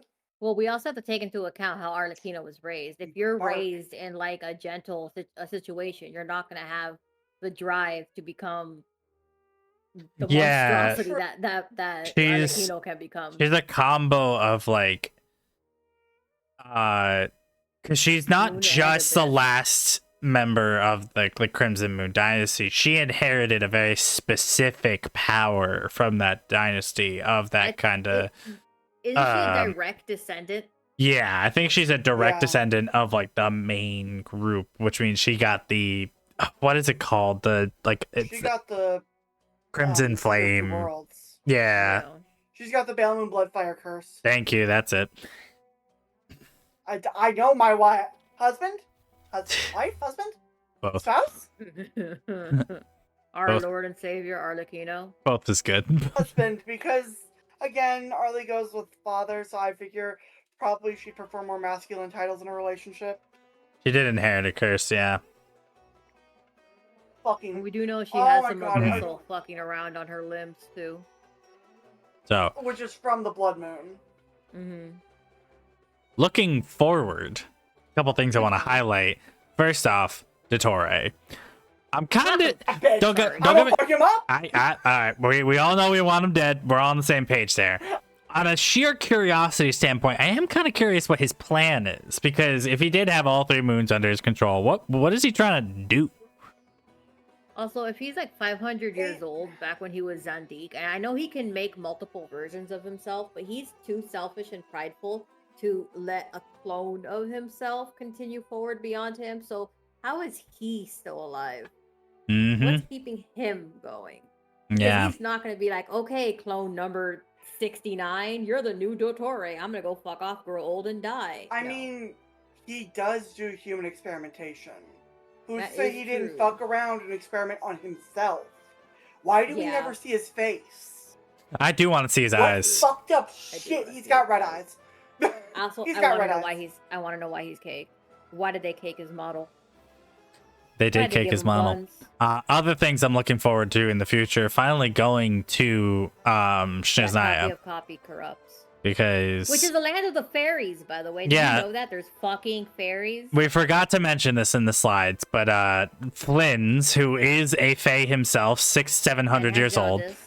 and has jaundice, apparently he comes from the land of the fae, and then says that the land of the fae is in Snezhnaya, and I'm like, oh, that's news. So now what's interesting is that the theory that the third descender was the Tsaritsa's lover originally didn't make sense, because I was like, wait, they weren't alive, or they weren't the Archon back then, which then I correlated that to the concept of not being alive. I But would never roll for Dottore. if the Tsaritsa is a fae, Layla. that changes everything, because the Tsaritsa being a fae gives them the ability to be old enough to have been around when the original Cryo Archon took power, but still be lovers with the third descender. And then, of course, the third descender dies, gets split up into the Gnosis, which is information I also didn't put onto the slide. You Um, did mention it though. Oh, I did. No, I Well, did. at least the Tsaritsa stuff. Yeah. I'm pretty Was sure the you third mentioned. descender- No, I did. On the third world, descender on the being- world timeline, I did mention that the third descender got turned into Gnosis. So I would be interested to see if that theory from the book about the Tsaritsa trying to rebuild their lost lover is correct. I don't know if that's He going to is turn out to be supposed true. The Archon of love. That's So been around for a long time. Dane does say that she is an Archon with no. While she's the Archon of love, she has no love left for her people. damn. Also, can I just say that we've confirmed several species, Angel and Fae, and we've seen that Fae, or at least Layla, has like the ears. But we haven't confirmed Elf, what is Alice and Flea? Yeah, what is the difference What is their between species? Elf and Fae here? Because usually those two are the Nicole has same. pointed ears. But Because they're in an the new angel. quest, Nicole does emphasize humans, and a lot of people didn't fall in that category. So we know that there's several species. Yep. No, it's fascinating for sure. Also, What the I fuck kind of is a want to just Dodoka? grab Nicole and shake her and be like, tell me everything you know, because she's been around for everything. She knows so The much. entire history of the world. And honestly, it really feels like the biggest hitters in the Hexen circle are Alice and My daughter. Rhindaughter. Yeah, for sure. Alice Nicole's the observer, especially, which I like- think is why she doesn't speak. It is possible they are Fae, not Elf, but it doesn't say anything. Also, how did Klee come to be? Because that is just a clone of Alice. We know that Alice is married because she is wearing a wedding ring. Who the fucking husband is beyond me, but I That did do dad's Fischl's genes homework. did not try. yeah, his genes didn't So, try, and we he do hasn't seen know- his wife in 500 years. From what I understood of Fischl's homework is that what is it? M was the writer of like Durin and stuff. Her stories seem to be able to alter like the actual timelines. She's able to write something not quite into existence, but an existent adjacent, like the Mitternotch. hmm He's Yeah. here now. Also, it's really interesting how they keep kind of building up this concept of there's some sort of threat coming, some abyssal threat coming, because A has commented it on that one event when Mizuki got released. The Hexen Circle have commented on it. Venti's even commented on it. I'm like, everyone's getting prepared for some big fight, and I'm really interested to see what that is in the future. Because I think it's a fight that's happened and we failed and it's looped. And I think it's the loom once again trying to find the right pattern. it's interesting that you like talk about the loom like it's like conscious. Because isn't the loom just a device that Lumine is using? I mean, if it's creating a world and it means that there's intent being put into it. I suppose so. I don't know. If something's creating something, because if the Abyss Twin is trying to craft something and the craft is causing time loops, and is it making every loop a new Abyss Twin, or does the loom itself have its directive and is continuously weaving forward? hmm Is there like an Abyss Twin for every loop if there's loops? Is it the same Abyss Twin that has like memory layers? Is it just the loom itself who has its I guess it's prime directive and is still weaving? Is there a twin of ours outside of the space and time weaving it, or is this someone else weaving it? These are good questions. And then there's the kind of crack theory that I have, which is Lumine and Asmodee are working together for an unspecified goal. It could even be Asmodee, whose reason why she was reduced to Paimon is because her power has gone into something. Mm-hmm. I'm sorry, I love multiverse theory, and I'll die on this hill. I'm It's my bread usually and butter. not a big fan of it, but only when it disturbs an established story. This world seems to kind of have already been built on the premise of multiverse and alternating timelines, so I'm like, okay, that's fine. I've always like IRL, like lore, multiverse theory. I love quantum theory. I'm a bit of a whore for that. Hell yeah. Can I do a quantum equation? No. Hell no. Fuck that shit. There ain't No. even numbers there. I'd rather stick to theory. I will say though, when we finally do get to Conria, I want like 5 hours worth of cutscenes, just detailing I want an explanation. everything. A whole explanation with like red yarn and thumbtacks and everything, and a cork board. I'm gonna do a theme really quick. I think I have it set to just custom only. I'm gonna make it that everybody can grab whatever they want. Oh, same close. There we go. Now y'all can just fish whatever you want, because I still haven't finished putting all the custom catches in. I realized I didn't change that. That was on me. 6.2 took me over 6 hours to finish. Yeah, it did. It was pretty long. I had to Hobson lay down having in the middle. somehow gotten it through last night and today, I was. Oh. I mean, I also did it in one sitting, and it took me about 8 hours total. I had to split it up because health reasons. Still valid. Oh, Especially God. whenever our God Queen, Lord and Savior, Arlecchino was on the screen. The water You balloon missed fight. the Missed the water water balloon balloon fight? Oh, You man. could skip parts of that? I thought you had to If do you all don't go 7. through all the stalls, be right before like you're done to continue forward. It asks if you want to continue forward or if you want to stay, and you can click to continue forward. I did all 7 and then went to them because I thought you had to. I kept running around trying to give everyone their piece of candy, so I didn't leave till I made sure everyone had their piece of candy. Also, quick side note about Barbara Loth's like imprecise look into Columbina's like fate, future, etc. I found it really interesting that they like the tarot cards that the witches use have to be at least somewhat accurate due to the fact that they have the literal shades on them in certain circumstances, like Renova showing up on the death card. So I have a theory about that. Ooh, do About tell. Renova. So death can mean a lot of things, but also one of the things the moon signifies, which is her origin card, obviously it's Columbina, is reflections. So it could signify the death of Columbina or the rebirth of Columbina, which it might be why she becomes playable. Oh, The moon is also always signifies reflection. that is interesting because you also see, Mizuki had mentioned this to me the other day, but at the end of that Archon quest, you get to see a quick, brief, like glimpse of like Columbina dissolving, and so it kind of makes me question: did Columbina die after going through that moon gate?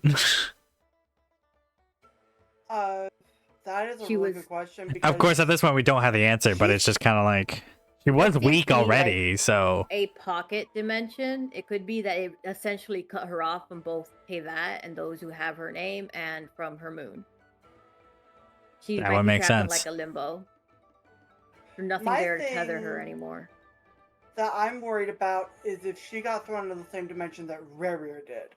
Because Rerir already wanted her fucking ass. yeah. Just in that area we went to get the Crimson Moon, that the Moon Sister called her by part the last name she chose for herself. Well, didn't she choose that as a memory of the Born Moon below the Sister moon. that was before her, Hyposelenia? Or it could also be a reference to time loops. Maybe she has chosen that name before. Maybe.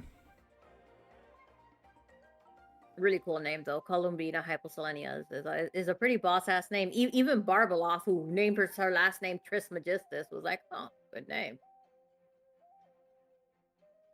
I will say this has been primarily a complaint stream, but I'll give Genshin just one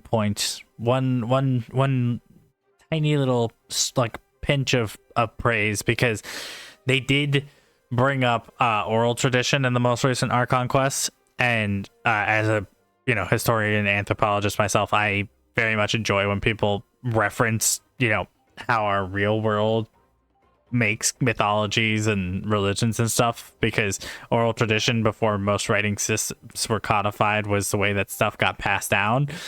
So good job, Genshin. You get 1 point, and that's the only point I'll ever give you. Participation reward. Let's go.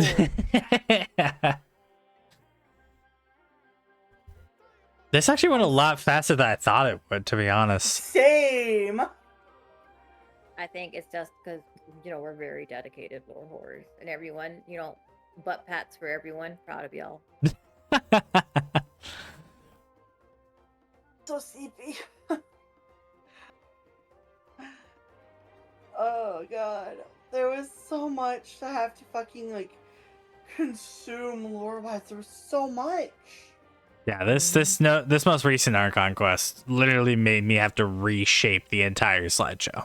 Like I made 6.1 and 6.2 were just drenched in lore. Yep. No answers. Just lore. No answers, just lore. Lol. No, yeah, I'm going back to a slideshow for just a second, chat. Hold on. That's not the right button.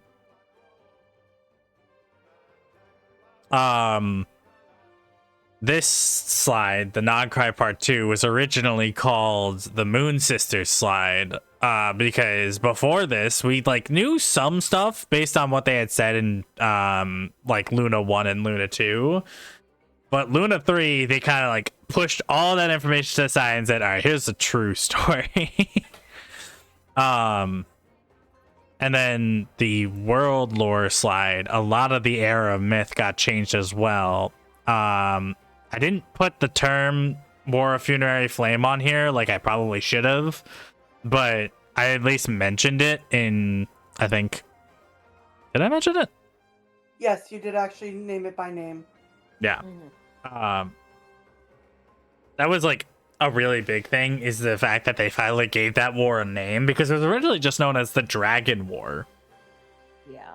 A pretty cool name too. Goddamn. Oh yeah, no, that's badass. 6.x is just them. Since you fuckers don't read the books, forgive me. Yes, this nation or sub-nation was created just for me, so that they would stop putting stuff in books. It's never not funny. Now we've got to wait for the next update, which is also giving us a new section to Nod Cry, and a boss that's going to be so cathartic to fight. A bloodbath. Oh my.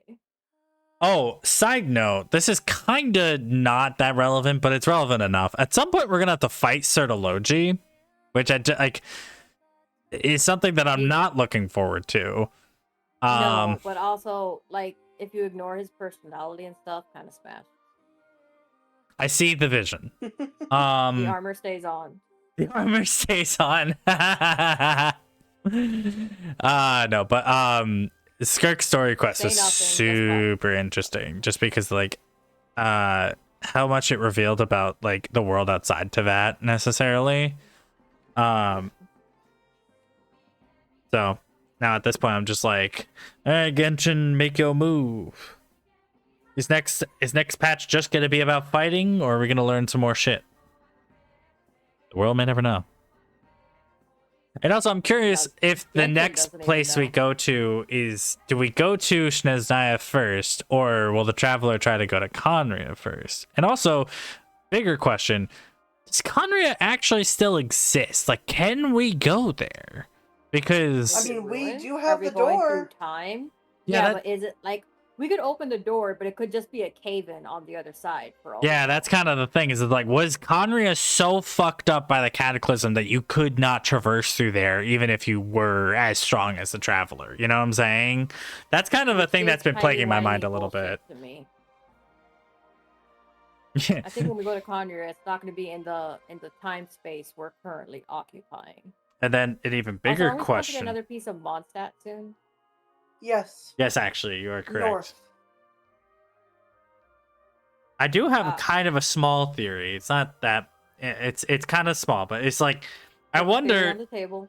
if that door is more than meets the eye. You know, is it just a door or is it a seal? Because perchance, Celestia put that door there to kind of, you know, basically trap the abyssal corruption from entering the world, kind of the same way that Venti blew Mara Javari off the timeline. So that's kind of my theory. Interesting. Dormant Port. What is Dormant Port? I'm not sure. Okay, I know I already posted Dormant part of Port this, is going but to be above what we've got for the city. That's a chunk of Mondstadt. someone Oh, noticed is in that the area. the new area of Mondstadt? Yeah. I don't know it had a name yet. Supposedly, Hoyo wants this game to last 10 plus years. It's already been 5. Please don't. I don't want 2 more years. I want you to start giving us answers. I want that anime they fucking promised. Oh, we're never getting that anime they promised. It's Hoyo. They gave us movie, at Miliastra least. Wonderland. Ugh. We went the Nah, whole... the good content we get are the fucking Hoyo fairs. Let's be Also, real. since they're so insistent on it, where the fuck is our spaceship? Who took it? Because we know for a fact Good from this goddamn Archon question. quest, we I bet know the Fatui from a has it. fact of this Archon quest that it could not have been broken down and it could not have been buried. Someone had to pilot that shit to move it. And I'm pretty sure the only people who could pilot it are the twins. So, question remains, where the fuck is it? Because Naya picked it up and took it. I hate that my name is so It is close to the probably- Miliastra name. It's just Naya is probably like directly underneath the Sarita's seat or some shit like that. That would be interesting. I wonder if also For all we know, our perchance spaceship might even be in Conria, actually. it could be in Our Conria. twin might have piloted and took it himself. That's what I'm thinking. Is that my current running theory is that the Abyss Twin took it to prevent us from attempting to leave because they need us here for At their this point, I plan. would have fucking left. And why did we wake the fuck up in Mondstadt? Well, we know Why that did we get scared? going back to my sibling slide, we know that them trying to leave to that was after they Our fucking we got ship. out of our ship. So, And why do we need the ship if we could just fly around? and that comes back to the bullshit about the ship because it's like, okay, if we were gonna just leave Mondstadt from Celestia in that like in that open cutscene, why the fuck did we have a spaceship in the first place? Mm-hmm. And that's why there's so many questions that need to be answered of when did we first come here on the timeline? What time period is the sibling who woke us up from the spaceship from? Were there 3 siblings, to be honest? And when did we try to leave on Tevat's timeline? Because we really don't know.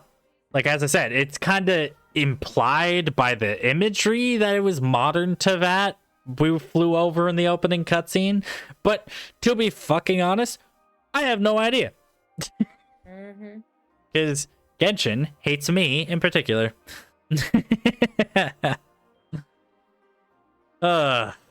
Genshin's just hateful. Venti acts like he knew us on our first meeting. Yeah, that definitely supports the time loop theory. Mm-hmm. Also, well, not only that, but again, he was connected to time, so he's probably technically met us before. Probably. It would be really funny, though, if the whole time thing got removed and he just met our sibling and was like, oh, you transitioned. Okay. I mean, considering Congratulations. he and Zhongli are both able to shapeshift. And Zhongli did have a period where he was a woman. we need confirmed in the female Archon Zhongli. quest. We don't need any Yes. male Archons, let's be honest. I mean, all we have left is a female one. Lol. Like, there's only 2 male Archons, isn't there? Yep. The Yeah. originals. Damn. Women really did quite come into power there. Damn, the around the sexism is kind of crazy because like they just They could fix all of this right now and give us a manly man. Capitano Kafka. Anyway. Please. So you're telling me the only two original Archons left alive are the men? And also, you know that meme where it says, "You're the man," since when? Literally Venti and Zhongli. Venti in his hoe outfit and Zhongli in his female form. That shit would be so funny. How has no one made that before? They need to. I love Varka, but I wish they would have dad botted him just a little bit more, man. Just feed me. God, feed me. Feed. I would stop this fatherless behavior if I had a fucking father. There's mods for skins. Yeah, but Wheel's mods are all dangerous. about banning people who use mods, and I've put so much money and 5 years of time into this fucking game. I'm not a whale, but I am at least a small dolphin.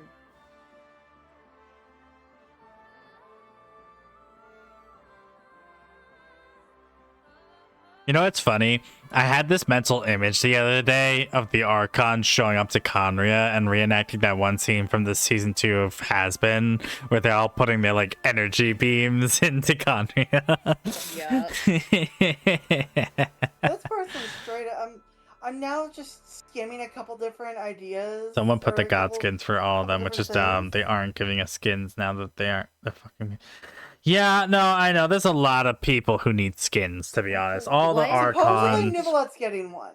Yeah, also, you know how, Bill, earlier you mentioned how all the other civilizations were like extremely technologically advanced. And it's just like, why is everyone else like shitting in holes because there's no like piping, but Natlin over there has fucking motorcycles that can fly.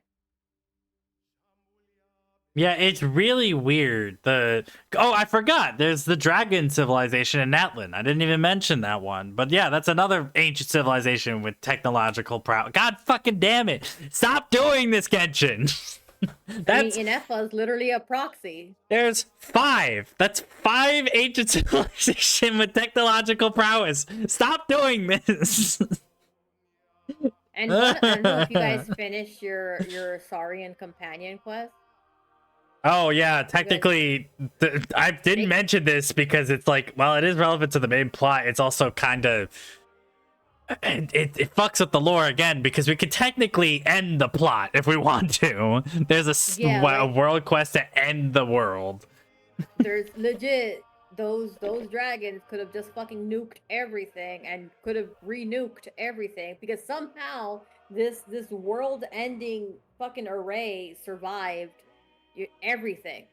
Yeah, there's a world quest where you check out the old dragon sovereigns of Natlin, not the elemental sovereigns.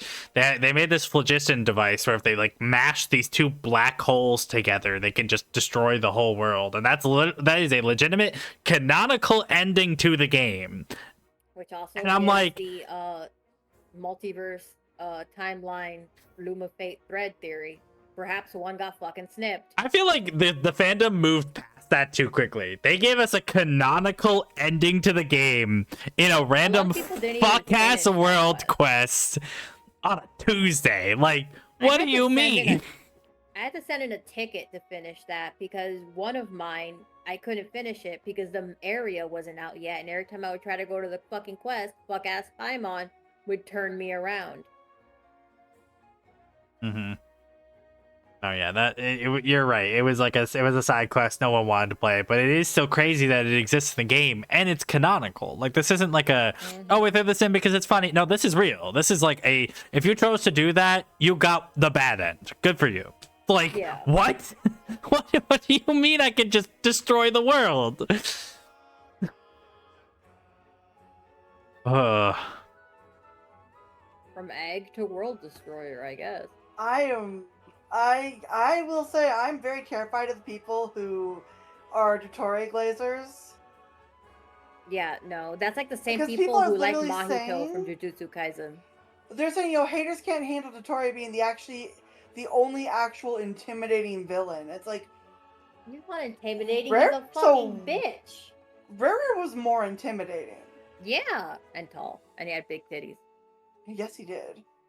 Adultery has big ass, but everything else of him is fucking bitch. And people are trying to say, oh, that the player is now the villain because we want to fucking have beef with Dottore because he went after Bina. What?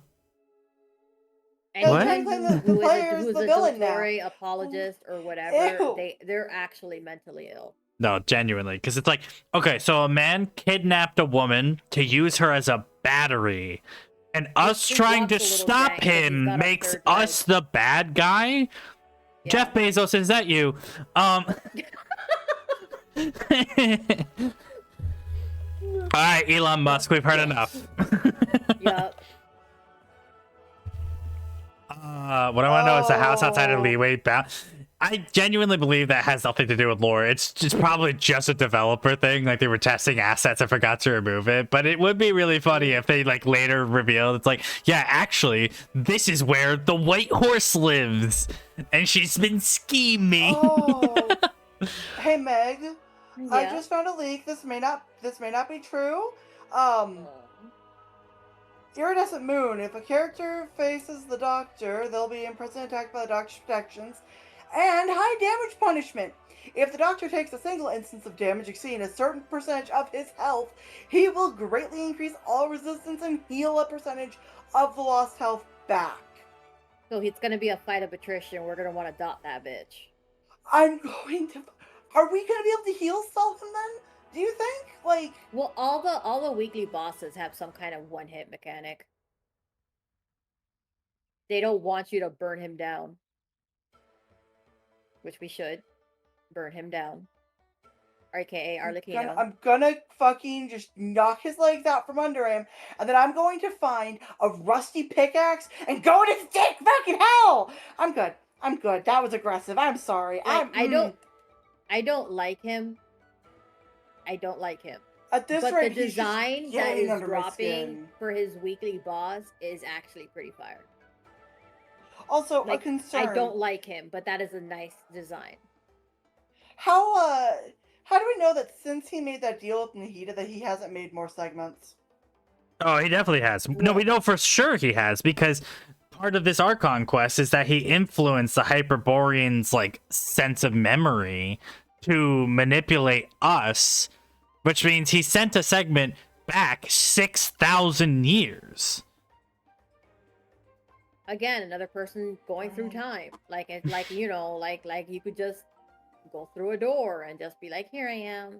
Hi, how are you?" God, that actually pissed me off so bad when I got to that part of the quest. I was like, I'm sorry, you're telling me that the Doctor has the ability to send segments 6,000 years in the past, and he's concerned about a little fucking moon marrow? Istaroth is not doing her job. She is No, not she's controlling not. time correctly.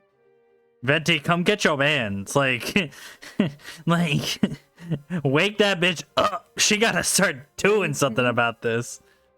Everybody is abusing her power. Like, I'm not gonna lie though, she looked like she had depression when she was sitting there curled up on the floor in that trailer thing. She was. Yeah, maybe. He already gave up. yeah, she was just Girl like, ain't doing too good. it's like, I'm bored. No, everyone's using my power. Not a single bitch giving me a call back the next day. Well, Venti called back.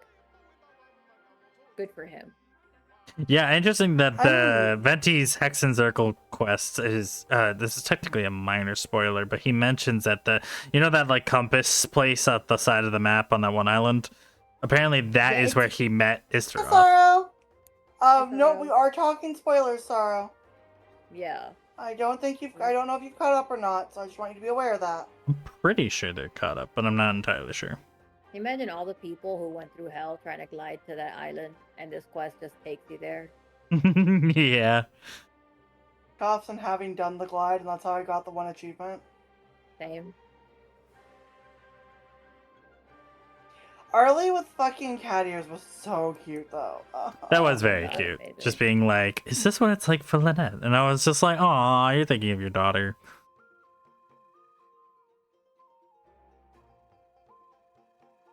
What do you mean you're ahead of most people now? Oh, because I think they finished the Durin quests. Although, Ah. I don't really know how far ahead that really puts you because it's so specified to Durin himself. Because technically, I'm on day 5 tomorrow, but like it's just wrap up for the quest, so I don't really. I'm on day 2, but I did all of minus Durin. I did all. Make of sure the, you get Hector started on Eye. that soon, Zuki. It's a fucking timed thing. It will take Yeah. 5 IRL days. And I have all the Hexrai characters except for Durin, so I did all of those. I just need to worry about getting Klee and Durin, and then I have all the Hexrai characters. And getting up to level 70.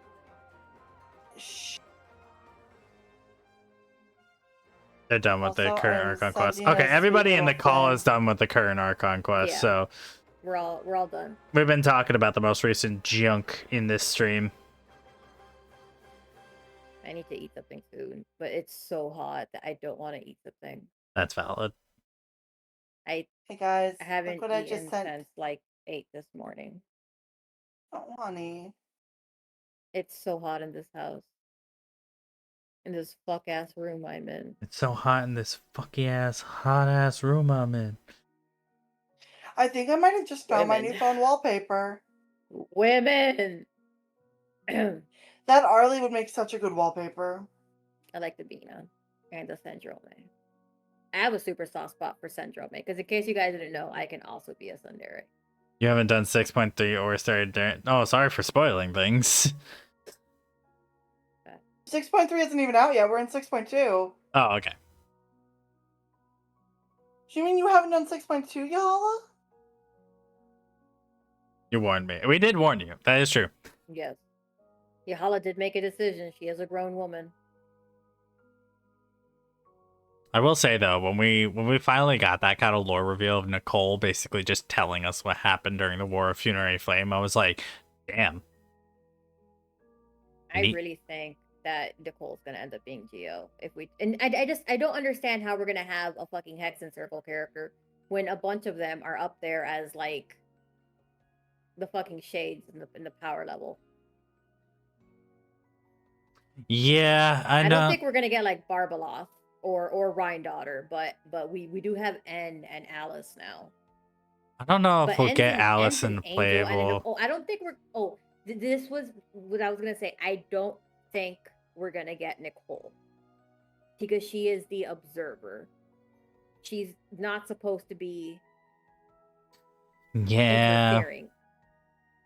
Alice don't give a fuck. Hoyo She hates wants to money. run That's that what I'm fade. saying. Yeah. Hoyo She hates There's money. run the Capitano. fade. That's fucking clear that they hate money. So I don't think we're going to get Nicole. There's a possibility we'll get Alice because Alice wants to run that fade and she wants to hashtag rip a lot of people. But I don't think we're gonna get Nicole. Yeah. Again, the observer. She would have to break her own claws. Or whatever it is she's bound under. Yeah, I'm really curious to see what like the deal with the angels really is. Because so far we've just gotten. Sorry, go ahead. No, like her fourth wall breaking thing that the unappreciated master sculptor, the immortal literacy giant, if only they'd write, and the silent angel, yeah, also the orator, the instant they utter a word. So everyone got like a title, which was I just got a massive leak spoiler. Holy shit. Oh, Sonny, Arlecchino's pissed. Sonny, stop looking. Arlecchino's pissed. stop looking. I'm Yeah, not meaning You're gonna you. spoil I'm all of looking 6.3 for yourself if you keep doing Yeah, this. so it says I just in cute Arlie art. it says in summary, to remain silent is to be the observer of the world. So if she were to ever utter a word, she would lose what she is, I suppose, and possibly drop down from angel to Seelie. So we don't know what her contract or whatever it is she has. And Geo makes me think contract, to be honest. So I don't think we're gonna get Nicole as a character unless they just decide to break her down. Oh no. Sobs. I want her so bad. Which is also why perhaps that we don't see a vision on her, but we do see one on Alice. That makes sense. Also, her power wouldn't come from an element. She's an angel. Someone's pointed something out concerning. Mm-hmm. What? So 6.1. We saw what happened to Arlecchino when she saved us while grabbing the moon marrow. The abyss spread, yeah. She said she's gonna be fighting as Paraware, and she's gonna be fighting with her heart. And we know Oh, she's dear. pissed off. And Well, the she's leaks gonna I get just, corrupted the little more. bit that I just saw, I see what you someone mean. pointed out, she's already picked her replacement for the House of the Hearth. That is Linny. true. She's ready to die if it comes down to it. Is she good? I don't think they're gonna kill her. Yeah, but I doubt it Else? because no. if they It killed could her be that off, fucking... It could be Oh. that she's going to drop out of being a harbinger, though. Oh yeah, no. It could have I been know that, foreshadowing. Yahala. I definitely know that he's been picked since Fontaine, but like, Sonny was she just is- connecting the dots, she is essentially. pissed. There's Like- a chance that with this action, if the Saritsa doesn't retract that order and her saying she'll go as Paraware, is that she's going to drop being the knave and she's just going to exist as Paraware now. She does. I want to say one of our. Oh fuck! I'm gonna pull up my genshin really quick because I need. I mean, to there's look at also- one of Arlecchino's voice lines.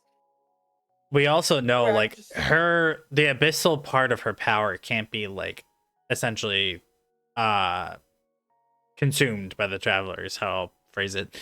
Because if it does, it'll just destroy the parts of her body that, you know, Have been consumed. have been consumed already. So it's like, if she turns, that's it. That's the end of her story, essentially. Mhm. Ooh. But Come also on, imagine if she gets like the Wiki. limbs similar to Skirk, because Skirk's limbs aren't her original limbs. Right. Literally, Come on, Arlecchino's Wiki. pretty fucking hot. I'm not gonna lie.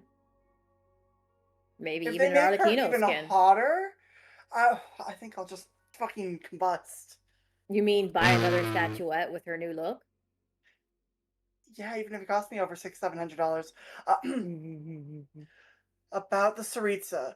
When I was imprisoned, it was the Saritsa who pardoned me and gave me the title of Harbinger. I could sense that she was a person of true sincerity and compassion, unlike all those pompous hypocrites with their posturing and rhetoric. Yet it's difficult to say whether her compassion alone is enough to melt the ice and snow that permeates her land. All I can say is this. If we are forced to be at odds one day, I will raise my weapon against her without hesitation, because that is the greatest level of respect I am able to bestow. So at this rate, with everything that just happened in 6.2, the Saritsa's about to lose Arlecchino. I mean, I don't It- know what exactly Skirk's limbs are made from, though. I think they're made of abyss. She didn't really. That's the thing. They don't talk about her limbs being fake in her story quest. So, Does Arlecchino has she updated her voice line about Bina? yeah, but kind of talking about Yeah. whatchamacallit, her relationship with the Saritsa. Like, it's always kind of they're been made known from that she was. powerful as abyssal energy, essentially solidified darkness or void energy, which he constantly regenerates and reshapes as needed. Damn. I Yep. am extraordinarily concerned. Ooh, Arlecchino's not going away anytime soon with Nodcry. I know that much. Yeah, no, I think that she, if anything, she's not going to die, but she is going to stop being a harbinger. Because the Doltore, Which- obviously, like with the hearth, it's super important. But Doltore is making bodies, and if the Staritsa does want to reanimate her discombobulated lover, she would need Discombobulated. that. What am I? Bound and quartered, blended, slack ninja'd. I don't know exactly. He was dismembered and You know what would be the dispersed into craziest plot hypnosis. twist? If the third descender was actually our sibling, and that the Abyss sibling so far has been a fake sibling or a time traveled like third sibling. And I'll so be right back, guys. it would be the first ever instance of confirmed Yuri. Oh my god. I mean, Genshin Well, would don't never, they but it would be say funny. the third descender's name in that one story? Which or one? like the one in the story, they say in a story about someone. It was in Nod Cry. Someone opening a door because they were in love with someone. And in order for to get their hand, they had to open this doorway. And when they opened the doorway, they were killed and ripped apart. Was that not the story of the third descender? I don't remember ever hearing that. I don't know where that's from, really. It was one. Have you done all the world quests in Nod Cry? No, I haven't. Let me see. Hold on. Let me see if I can find it.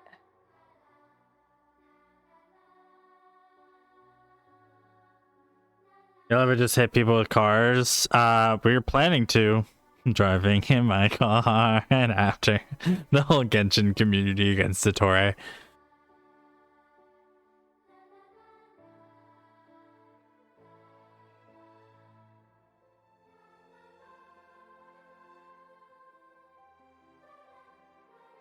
Fuck. I trying to remember which one.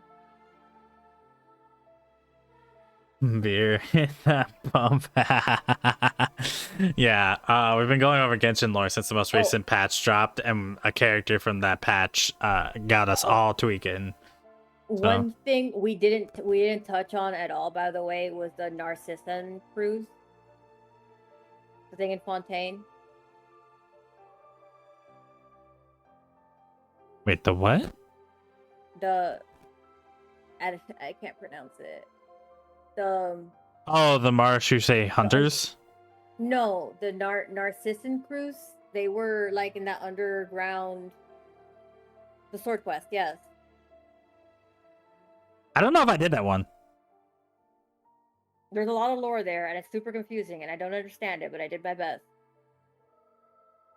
I mean, is it like world relevant, or is it just like? Yes, because it's another essentially wave of death that happened upon the humans. Another one? Yes, this is another civilization that was lost. Oh goddamn! 6. Yeah, it has something to do with Sandrome as well. Yeah, I'd have to look into it because I really know nothing about that one. I'm trying to remember the one in Nodcry that was a side story that he asked for a woman's hand in marriage, and her father was like, only if you open the gateway to this. And he knew that if he opened the gateway, he would die or something like that. And he opened the gateway and he was killed and dismembered. And Brain. This sounds vaguely familiar, but it also sounds like it's referencing specifically Rarier, because that's like bar for bar what happened to him. He wanted to get married to the Lindis, but he could only do it if he followed her into the Moon Gate, and then he got torn apart for his troubles. But in the story, the guy had opened the gate himself. It doesn't. I can't remember. Doesn't Rarier?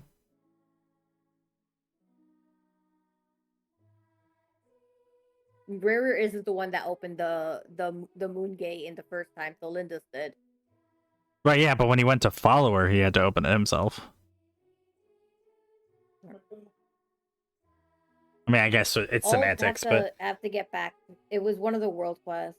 Oh wait, no, hold on. Wasn't it a story? Oh! I know exactly what you're talking about now. Story that I sent you, Mel. It's that giant fucking tower in Fontaine with the inventor guy. That's what you're talking about, right? Okay, yes. Sandrone regales that at the end of I think 6.1, right? When we defeat Rarier, and then they just start going into that, even though no one asked.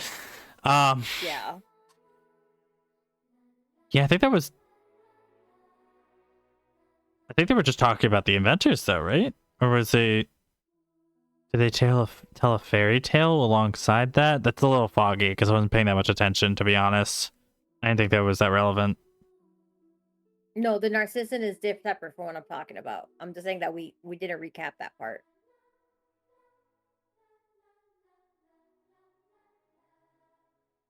I don't I think it was.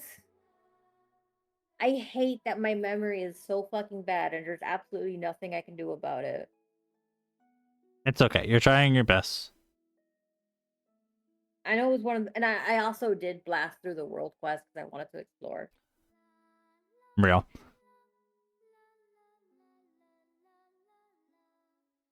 I think you get the information through books, which we weren't covering right now, honestly. That is true.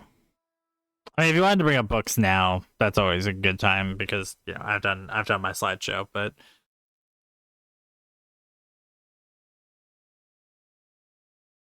I'm concerned about this next update. And we gotta wait until the new year. January, potentially February. Merry Quimbus. Happy Chrysler.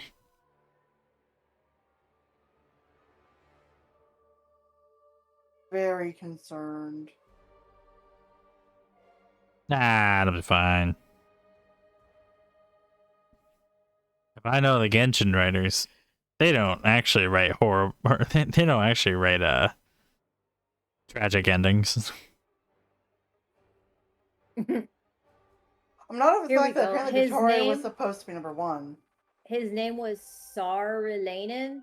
Traveled across the Forsaken Isles of Hisi Island and the dark, mist-shrouded lands of Pahola to court the daughter of Pakai Suko, a maiden of peerless beauty. Pakai Suko agreed to grant his daughter's hand in marriage on the condition that Saralanan opened the gates of Pahola for him. Though aware of his wicked schemes, Saralanan went forth willingly, for if he refused, Pakai Suko's daughter would suffer the punishment instead. Upon entering Pahola, Saralanan was carved into 7 pieces by the heavenly principles, and he's the 3rd descender. That's the Hymns of the North book that I sent you, Mel. Ah. Yeah, that's the 3rd descender. So unless our twin went by Saralanan and I don't know what Pahola might be Celestia, and the Maiden of Peerless Beauty, they don't say her name. Yeah, but then that means she would have been from Nodcry. I mean, that's It doesn't say the entirely daughters. outside the. It never said that the people had to be from the nation or to become the Archon. It never says her name, just a maiden of peerless beauty. But he was carved into 7 pieces by the heavenly principle. The Saralanan, I'll put his name right here, is the 3rd descender.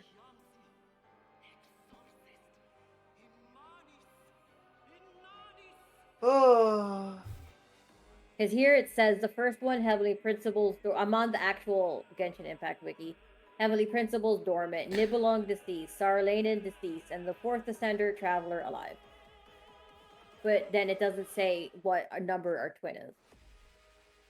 But I remember the story, which was in a world quest and like shoved in a corner and hidden. Actually, that story technically wasn't a world quest because you got it as you put the lunar sigils in at the Frostmoon Scions. Ah. Because I was able to find all the parts of the book while I was doing that. That was a side thing though. Like some people aren't gonna level that up at all because they don't want You'll to. get 2 of the 3 books if you don't level it up. Mm.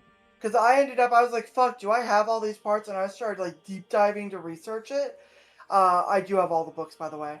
And it was a simple matter of I had to go through and you get the very first book after you've maxed the library. Yeah. So we do know the name of the 3rd sender, and he was carved up. So it's not the Traveler. Okay. He went by that name. And Pahola we don't know what Pahola is, but apparently opening the gate to Pahola equals punishment. So Pahola could be Celestia, or the name they used for it. I mean, there's that gate at the beginning of the game, which is like, we don't know if that's really canon part of the game yet.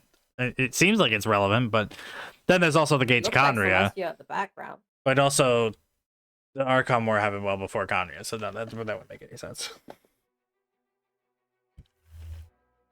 Also, we don't really know how long the Archon War lasted, is the thing. Yeah. Because we know that it started 2,600 years before the events of the main game. Because that's... Actually, no, that's not true. We know that the last Archon, like, to be granted Archonhood was 2,600 years ago, which was Venti. That's like a really weird bit of information that like every other Archon seems to kind of have been founded around the same time, and then Venti was like strangely later on than the rest of them, which like probes me to think like how long ago or how long did that war last, and also why is Leeway the only one that seemed to have more than like 2 gods? Because you never hear really about like gods fighting in the Archon War of Natlin or Fontaine. Or there was that one dude that they worked together with Venti to fight in right, Mondstadt had like one other guy, and they overthrew him, and then Venti became the god. He's... Wait, okay, so the guy who was like the king of old Mondstadt, was he a god or was he just a king? Because I thought he was just like a sorcerer. And then Boreas was like the... He was just, yeah, and then Boreas was like the then... Well, Durin wasn't a god. Durin is a creation. Yeah, Durin's just the Rhine alchemic creation of Rhine Daughter during the time of the Cataclysm. So Mondstadt, as far as I'm aware, has only ever had 2 gods, which was Boreas, who stepped down post weird king guy going away, and then there was Decarabian. That was his name, the god of storms. Okay, so he was a god. Okay, so there were 3 total gods in Mondstadt. There were the original 2, which were Boreas and Decoradian, and then when Decoradian got defeated, Boreas also kind of stepped down, just chilled out, I guess. And Venti took up Archonhood around the same time.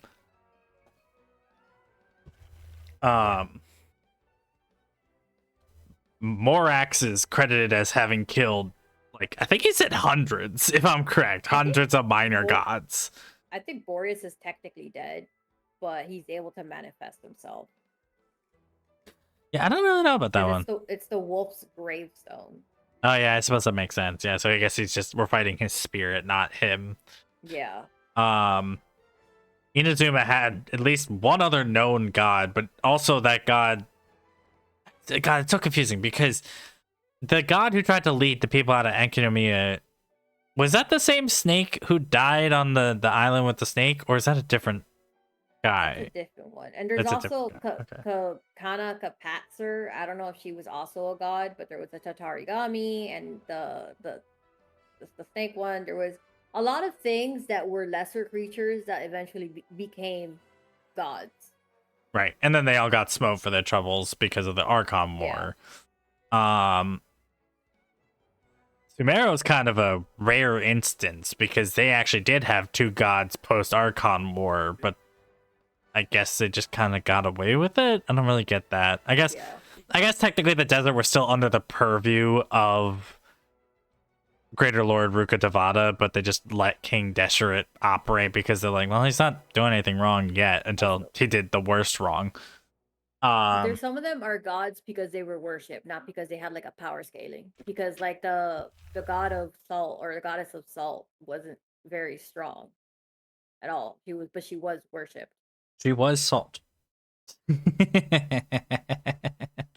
Pocket man. So it could be that they're saying gods, but they could just be saying monsters as well. And the snake one is Orobashi, by the way. Ah, thank you. I was trying to remember the name. I remember it was something. I kept thinking like Orochi. I'm like, no, not him. Fontaine is really interesting because as far as I'm aware, they never had any gods competing for each other. They just had kingdoms, and then Ageria showed up. And in Surimi, the Kapatzer was worshipped as a god, so it would be considered a god. Okay, so they had one other god, kind of similar to... Yeah. Deshret was also considered a god. Right, but he wasn't part of the Archon War, question mark? Yeah. Because I guess either he got born afterwards, or he was so insignificant that they just didn't kill him.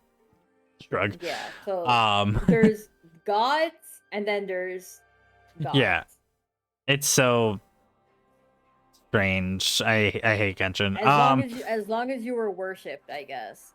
But those gods aren't the gods that are like the Archons, which I guess are like gods with a capital G. Yeah. And then Natlan didn't have any gods. there was just the humans and then the dragon sovereign lords, which were, I think, were the dragon sovereign lords the AI being controlled by the original pyro sovereign? Because I kind of forgot that bit of lore. So the original pyro sovereign was a human. The other one, Ochka, which is like the original Natlan, Ochka Natlan, he was the dragon. Okay. So... And he was the one who worked with Wishablanque to essentially stop, I guess, the dragon sovereigns and give the humans a chance to prosper. And that's where the pyro sovereign came from. Okay. So Ochka is like corrupted and stuff now, which is what we had to kill. And that little bit of him, what was left. Right. Of his actual like mind. Which Right. I'm pretty sure the other dragon sovereigns are the ones who did that to him. Like a punishment. I love this game. Yeah, so there wasn't really any other gods contending in Natlan. There was just the dragons then the Pyro Sovereign. Yeah. Or sorry, the Pyro Archon after that got dealt with. Yeah, it's really like the Archon War is such a strange event. It's not. It's God. This game is like so weird because they keep creating themselves essentially. And then the thing with Conria was the Archons fighting, not the gods. Yeah, there's this literary motif or trope called of the gods even. Lol.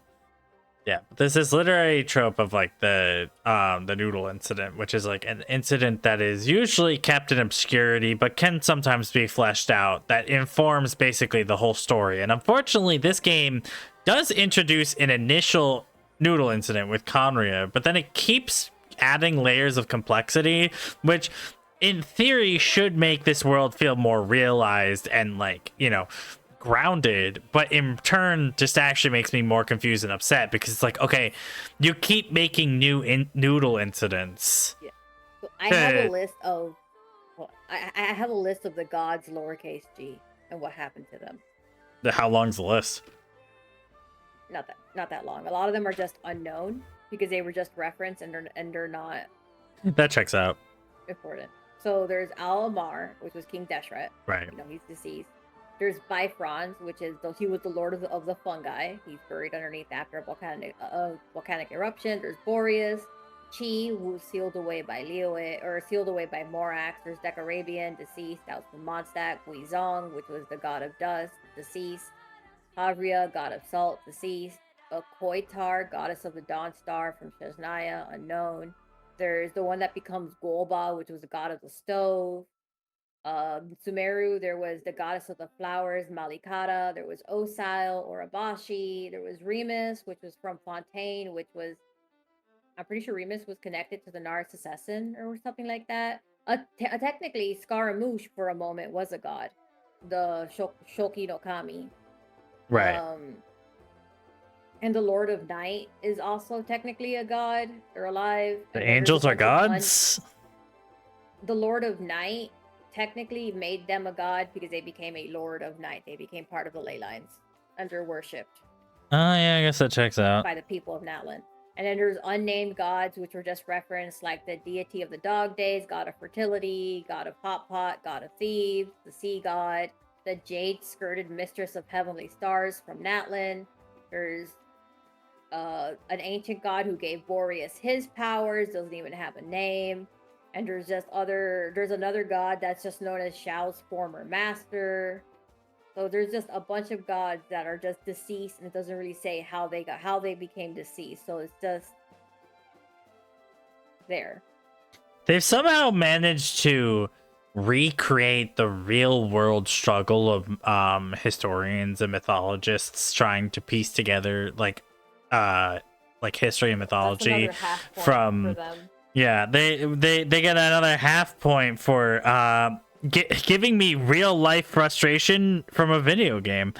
Because this is like a thing that we love doing as historians, is trying to like piece together from disparate information, but also it can be really frustrating when you do all this research and then you come up with nothing.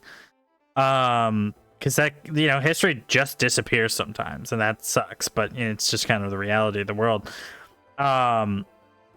So thank you, Genshin. You successfully you managed to rage bait me into the same feeling I get when I pursue my passion.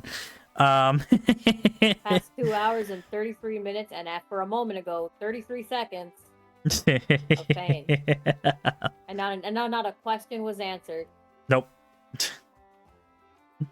It'd be really funny if one of the devs just popped into my chat one day and said, "I can tell you everything." Hey, we heard you talking shit. Yeah. No, if they said that, it'd be like, just because we heard you talking shit, we're never gonna give you lore again. Fuck you. Oh god. I get it. Sonny, are you still there? Policy has me by the fucking balls. Yeah, however, I am slightly melting. That's valid. I feel that viscerally. I am one with my chair right now. We definitely poured a lot of energy into this one.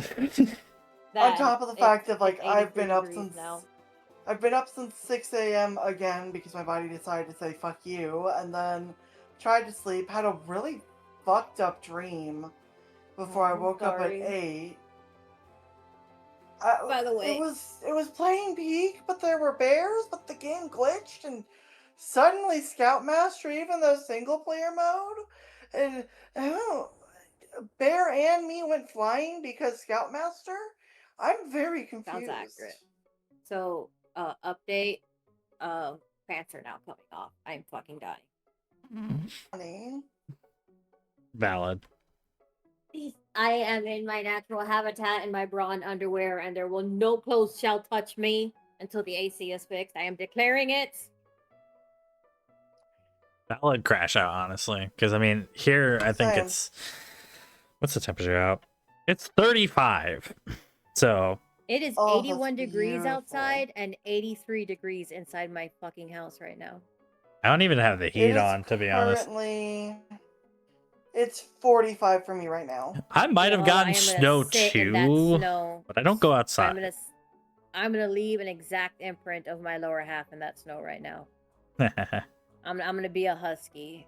You can't make me come in. It fuck. is so hot.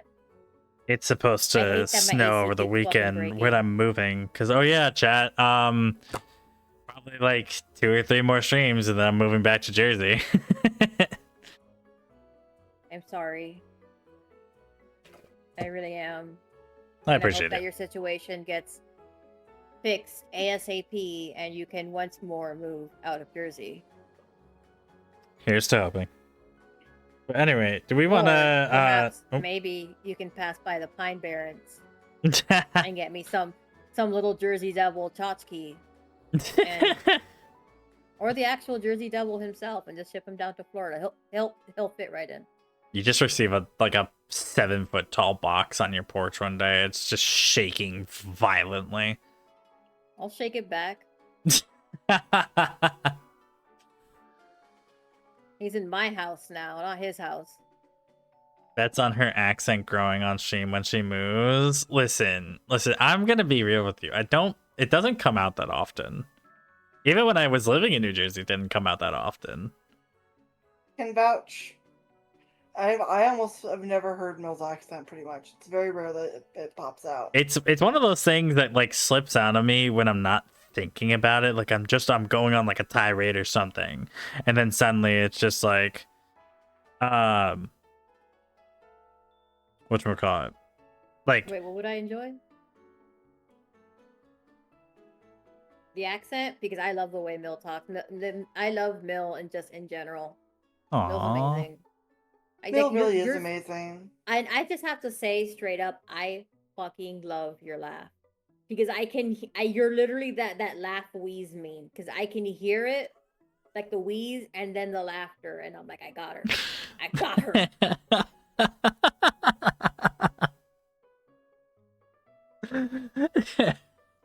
I hate that you said the wheeze and I fucking wheeze. No. I'm becoming too predictable. I do this without meaning, like the B word, but I got you, bitch. But like not like you're a bitch, but just I got you, bitch. Gotcha, bitch. I love making people laugh, and I love when they give like a full genuine laugh. and it really makes my day. And so I know that when I get you to do a good laugh, is that I brightened your day, and that brightened my day. The way I always see it is that's one of the things I always try and do with my calls at work. Is I always try to go through and get them to laugh, even if it's just a small laugh, because you don't know if they're needing it or not. Dude, the Jersey Devil just. Do you know how many people I just want to have like a demonic figure swoop down and just fuck up their day? Do you know if I had the power to just inconvenience people, how much I would inconvenience people that pissed me off? Okay, don't give Meg the death note. No, I don't want to kill anyone, but if I could make them stub their pinky toe at least twice a day, I'd be happy. I love that Tumblr post that's like, all Light had to do was find, or no, hold on, I think I'm mixing up the characters. Was it Light Yagami who had the death note, and then who was the other character? Yeah, he had the death note. L. All I had to do was find out L's name. L had to prove that God existed in a court of law. That is true. That shit's so funny. Ugh. With how fast I'm melting, I think I'm actually going to call it though on my side. Yes, I was about to recommend that actually. I need to get a nap in. I'm struggling. Yeah. I'm in a relaxed area. I'm hanging out with two of the people who I love listening to ramble. Because like if I listen to the people I love ramble, it starts to just really put me into a really lulled, relaxed state, and it will put me to sleep because I know that I'm safe. I put my whole military into this. Yeah. Plus, it was just 2 hours and 40 minutes of bullshit because we got no answers. So I will scratch Tori's eyes out. What's it called? We just self-flagellated. You know, like when you whip yourself on screen for everyone. We just punished ourselves. Lol. I will literally I will scratch Tori's eyes out. I swear to fucking God. Wait, he might be into that though. When she's bloodthirsty. No, don't make him a kinkster, whatever it is. No, you've seen how that man's dressed. You've seen how that fucker's dressed. That outfit is kink. I've seen that his boss drop is going, or one of his boss drops is gonna be a belt, and I'm like, no, I'm begging you, change it, Hoyo. Don't let those freaks. Yeah, Olive Childs drops his fucking butt plug. Child's just as kinky. Don't let those freaks on the internet who like Totore have anything to work with. Unfortunately, they've had something to work with. I mean, ain't no one want to touch that, so that's probably why he has so many clones. The one who fuck him is himself. We literally can't tell him to go fuck himself. He'll take it. He'll actually do the thing. He wears a harness. No, Dotori's outfit screams. He stays kink. strapped. I'm sorry. He canonically stays strapped, you guys. Yes, no, we do like Child. We like Child. We do not like the Doctor. No, we love Child. Even Child though might be, you know, he might be Pitbull and you know annoying, but I give Child shit, but I do it in. Damn, Zuki, you got a shark. I give Child shit. I'll admit that. I give him so much shit. But I do it in a loving manner. He's not a bad person. He's just a little shit. I actually have to go take an edible and melt too because I've been holding off and it's going to be 5 and my feet look like hobbit feet because they're so swollen. Okay. Okay, let's not delay any longer then. Because apparently when I told my friend that my feet look like hobbit feet, she immediately went, "Your feet are hairy?" I'm like, why would you go there? No, I meant that they're large because they're swollen. Why would you why would I just randomly say I had hairy feet? I don't. Child's an adrenaline junkie that likes to fight, who is also very much a family man. He's just a little guy. It's fun to bully. But let's call it there. Do we want to do a dual raid, or do you not have the energy for a raid? I ain't got the spoons for a raid, unfortunately. That is so all valid. you guys have to do is unequip me and throw me at James. I am a raid. All right, we'll put Meg back into the inventory. Like, what if I just want to end up taking you and struggle you while I nap? Like, I mean, that's also a thing. I'm I'm finally Pocket Bunny. free of this curse. I can close all the slideshow nonsense. Alright. Anyone want to get a last minute fish in? I'm good. I need to go. I don't even care like how much or what flavor my gummy is. It's going down Oh. the hatch. Mm. You Well- go And probably rest, honey. Digimon Time Stranger. Alright. Oh, I will refund that for you, Zuki. I just closed the throwing system. Ah, rip. Excuse me, that's not the right term. I closed my tits. I'm sorry. Yeah. You say that right. All right. Well, for everybody in chat, thank you for being here. Y'all amazing, wonderful, Thank you, awesome guys. people. We'll see you on the next stream, whenever that is. I'll keep you posted. It should be tomorrow, but I'll keep it posted. Do all the usual shit, Right. shower, shave, take an edible if you can, if that's it, something Go you're piss into. girls. Go piss girls, indeed. And we'll see you. Bye, everybody. We'll potentially have a stream tomorrow. For me, I don't fucking know. It's gonna be dependent on how I'm feeling. So Time Stranger. if I do, wanna it's see gonna you probably a- be. I I mean, I am in the Hydro area, and I probably will be. It's a pretty area. Oh my I god, will it's such a be pretty area. just face deep into that area. Fuck yeah. But I might swim be time. doing some tonight, so we shall Oh, see. hit me up for that.